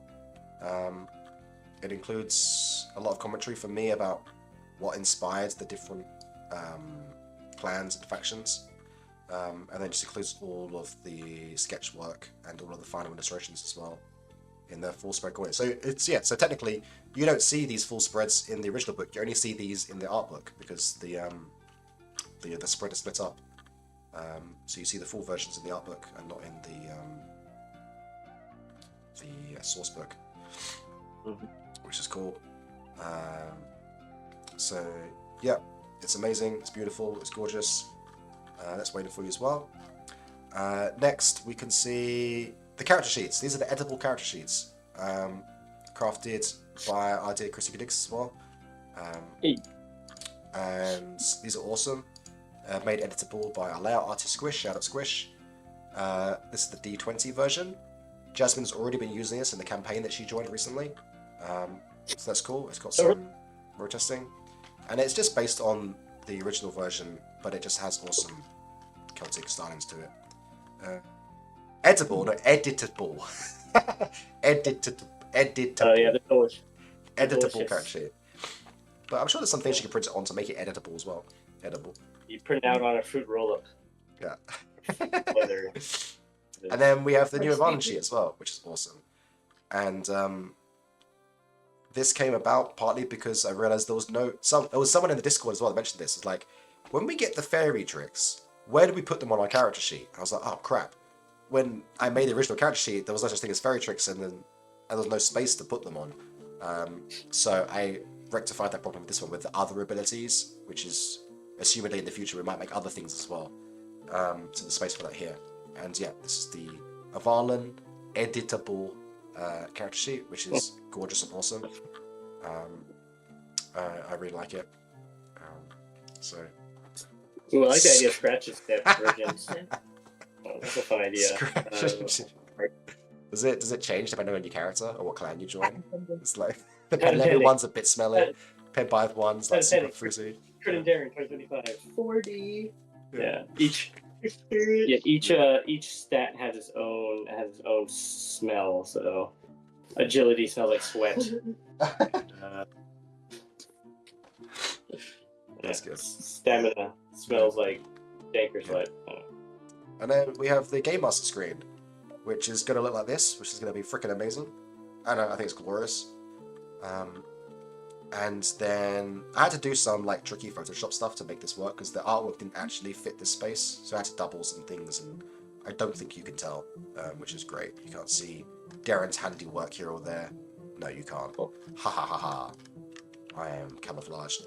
And then the back side of it. Look at all these glorious tables. Kurt, I took your advice. Yeah. Yeah. So this has the Avallen base rules in it. And then even if you're not playing Avallen, the Game Master screen is still useful. If you're playing D20, because it has like a list of loads of hazards, the hazard tables from the core book here for each of the clans, plus each of the other worlds, plus a like random monster generator for each of the clans and each of the other worlds. It has the journey rules in here, which are used for D20 and against the Fairy Queen, and also always useful for Avallen. And then there's more Avallen rules here, plus merchant stuff for our friend who's looking for merchant rules. And then there is the parlay social personality dynamics as well, which is useful for against the Fairy Queen for D20 as well. So if you're playing against the Fairy Queen, this is particularly useful for you, even if you're playing D20 or Avallen. And if you're playing Avallen, this is like the best thing ever. We've always wanted a GM screen for our game, and now we have one. So that exists, and it's awesome. And it looks great as well. And then last but not least, I guess, actually there's a few more things on my shelf. One is I made the digital tarot deck. I'm sure people can import it into virtual tabletops. I'm sure they can figure it out. So I made a PDF version, and I've made a version with all like the JPEGs exported. So if you're running virtual tabletops, you should be able, I don't know how you do it, but it should be possible for you to import the tarot deck into a virtual tabletop if you want to. So you could do that. And yeah, you can't appreciate how good the tarot cards are without showing them next to each other in the panorama. But if you can see, this card is connected to this card, which is connected to this card, and it forms a 3-card panorama. And it's amazing. And Triptych. Is that right? What did I say? Say again? Triptych. Triptych. Ah, that is the word. You're right. Yeah, triptych. Then what's for 4? Petric? Petritic? Petrotypic? Probably, yeah. So we have some petrotypic ones as well as triptych ones. This one's petrotypic, for example. Page of Coins, Knight of Coins, I might be wrong, though. Queen of Please Coins, King of Coins. Please correct me if I'm wrong on that. I could be getting the prefix incorrect. Yeah. Fuck, I gotta look it now. Oh wait, can I do this? Oh, you can do this. You can see a little bit of the panorama. I can do a 2x2 side by side. It won't get you everything. Oh, this one's 4 as well, actually. So this is 2 and 2, and it actually gets to that one as well. Makes it 4.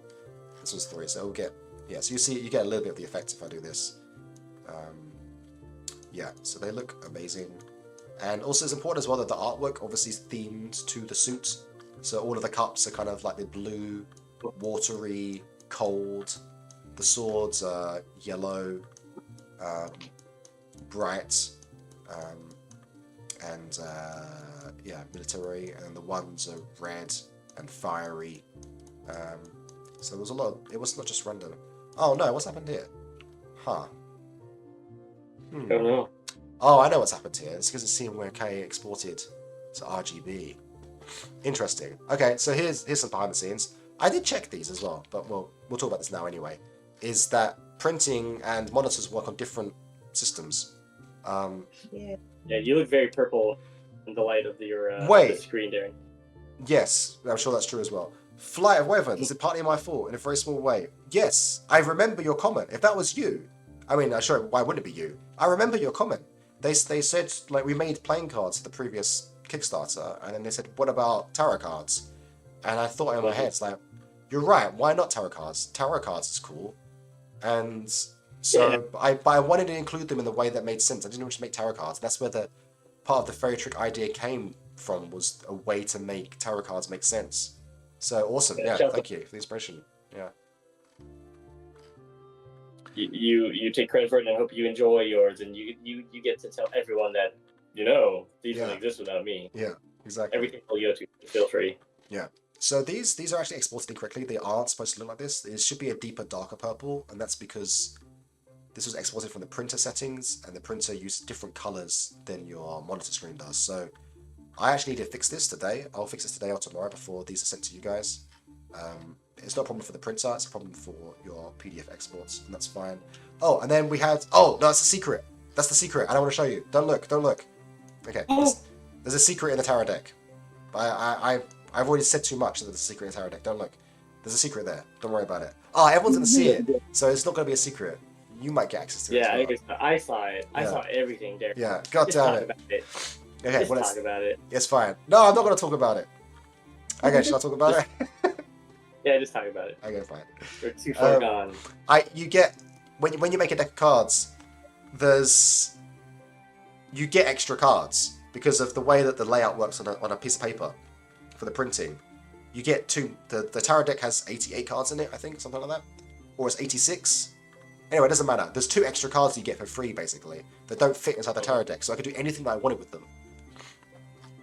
So let's see, what did I do with them? I want to show you the last one first. So one of them I did was I just wrote down the fairy trick rules in there as like a cheat sheet as to how the fairy tricks work and how the court edicts work. So you can have one at the table and use, and that's why this isn't on the GM screen, because it's here instead.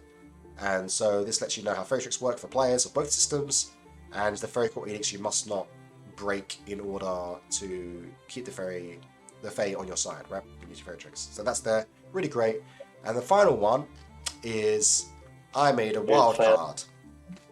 A wild card. Yeah, and it features Chrissy's awesome artwork of the Fae Dog. So this will be coming your way, Chrissy. Obviously, you guys will get a tarot deck, and yeah, he's on. Chrissy's very happy. Yeah, I thought you would be. Yeah. I'm very happy too.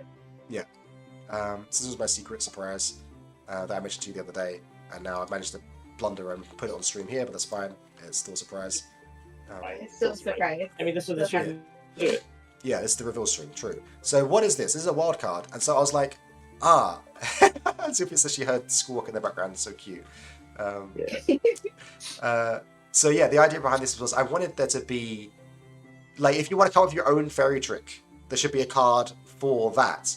And originally I was going to do like a card that just has a white background, so you could write a fairy trick on it, and that's literal. But I thought, well, actually that's a bit silly, because then once you've written one, then it's gone forever. So I just made it just I've never once used that, like, apples, because I'm always just like, I don't want to waste them. Yeah. It's like potions in a role-playing game when you're playing Dungeons & Dragons. I can't waste my potions. Yeah, exactly. So this is just specifically designed as a wild card. It says here, a trick of your own. Include this card if you want to represent a fairy trick of your own mischievous design. So then you could write your fairy trick anywhere else, have it established, and then whenever this card comes up, it's your fairy trick. So there's a way to include your own fairy tricks inside the game, which I think is really fun. I agree. Good job. Really fun. So, good design, my friend. Yeah, good design choice. Yeah, and I was like, what should I do with it? And I was like, yeah, feature makes sense. That's cool.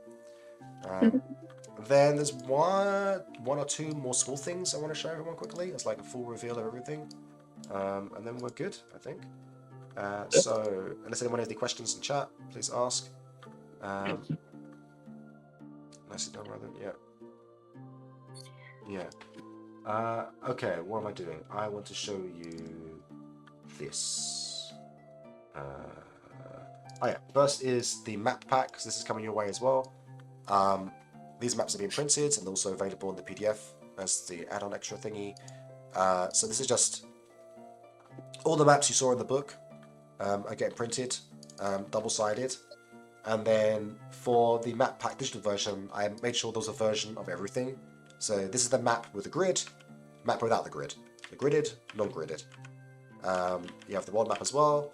Then you have, sometimes if the maps have labels on them, you have a version that is gridded with labels, gridded without labels, ungridded with labels, ungridded without labels. So there's every version of every map that you could possibly want. That's in the map pack. The printed versions, I think, are printed with grids, but not labels, because we thought that you would use these with players at the table, and so it might be a spoiler for some of them to include labels. So only your versions have the labels. And in the book, obviously, it has labels. And then we have the new ones as well. And then when they're printed, it will be, each clan has like an equivalent kind of fairy court.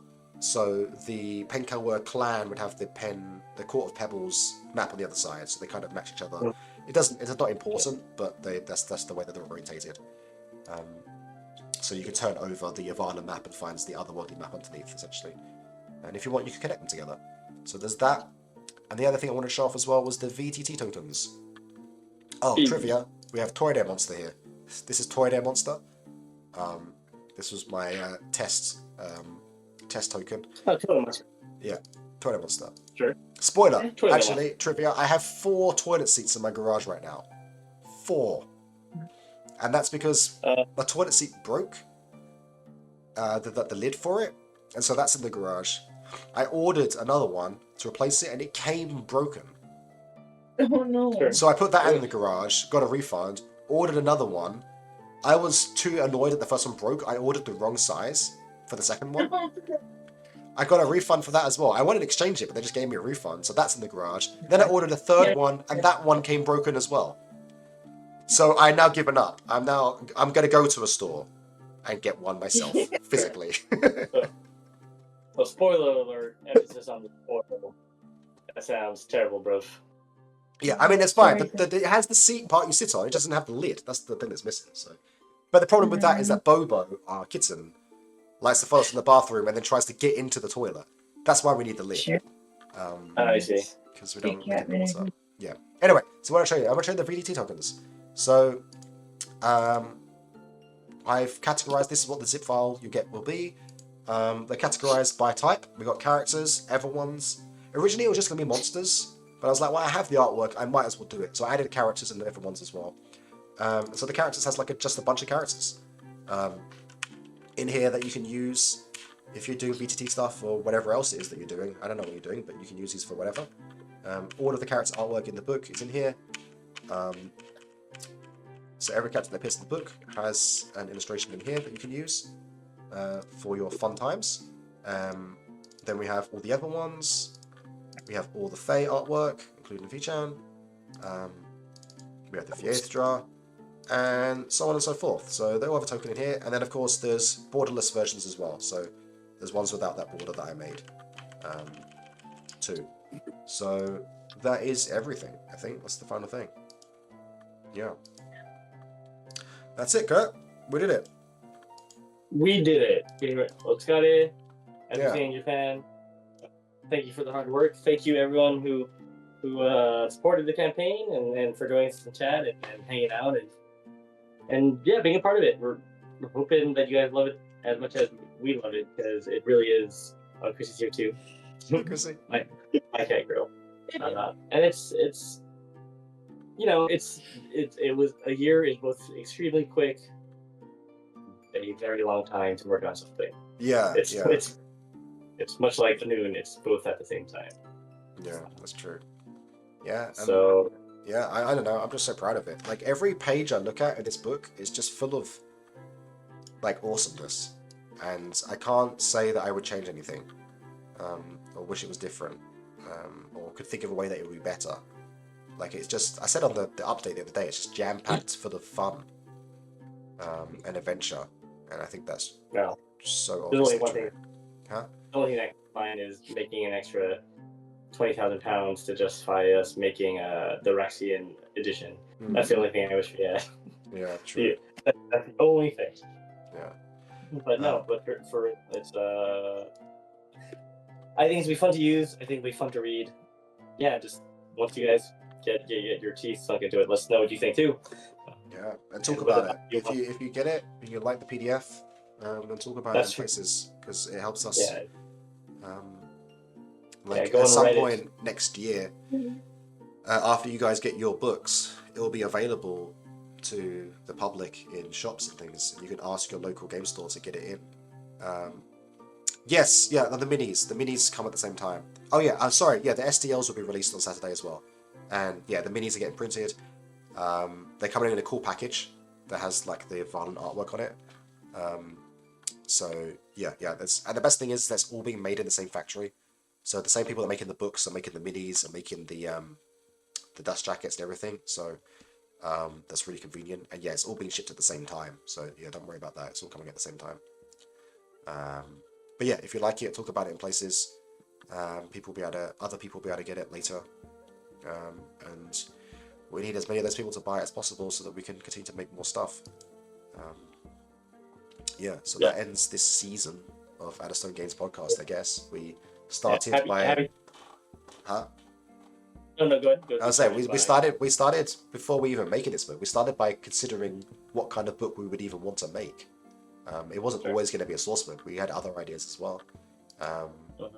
The name was like a discussion we had on stream, and then I brought it to like a poll in my Discords that helped us do the name for it. So it really was collaborative between us and the community as well. And now it's done. And then, yeah, we're going to take a rest. We're going to chill out for a bit. That's not true. We're going to do lots of work. We're not going to chill out. But we're going to take a rest from streaming. And then I think next year we're going to come back and work on other things. And if you've seen the other streams, we already have some ideas. We have this awesome little board game that we're working on called Knockoff, which is both hilarious, fun, exciting, and thrilling to play. And I can't wait to play it more. And then we have a bunch of RPG projects as well that we have cooked up that I want to work on. Ooh. So, yeah. This was a great, exciting comment. They say that they're super excited because they've been slowly chipping and making a mod for their D&D table on FGU, and they're starting their Avallen D&D game next Wednesday. Let's go! Let's go! Yeah, I asked you this in Discord, but what is FGU? It's a VTT platform, right? I assume. I'm just not... My brain's not passing what one it is. It's probably obvious. Is it like Forge or something? Fantasy Grounds Unity. Maybe I don't know that one. No, I know Fantasy Grounds. Wait, Unity? Is that like Unity, like video game? The game engine? Yeah. Oh, cool. Yeah, share pictures. Share pictures when you have your game and how you're using it. I'd be really interested in seeing that. Yeah, let us know. And that always explains all your questions then. Cool. Yeah, I will get those answers as soon as I can. Kitsu, the king. Okay, cool. Well, that's it then. Alright, gang. We will see you later. Next season. Happy Thanksgiving. Yeah. Merry Christmas, probably. Yeah, Merry Christmas and Happy New Year. Yeah, I think we'll be back in January. Late January. Because I'll be in America until the mid-January. So, yeah, we'll figure something out there. But we'll still be the Discord. Yeah, we'll still be the Discord. You can always find us. You can always reach us. We just won't be. Or at least Darren is more. I pop my head in the case. Use the forums. I like using forums. We have a new forum feature. Talk about stupid shit with me there. Yeah. That's one of my... Yeah. Cool. Awesome. All right. This will be up on YouTube tomorrow. I'll try and make it up on tomorrow. So, yeah. All right. Bye, everyone. It's been swell. It's been more than swell. It's been awesome. Yeah. Thanks, fam. Thanks, Flight. Yeah. Awesome. Well, it's a good one to catch, I guess. The finale. Yeah. All right. Thanks, guys. Take care. Later. Bye.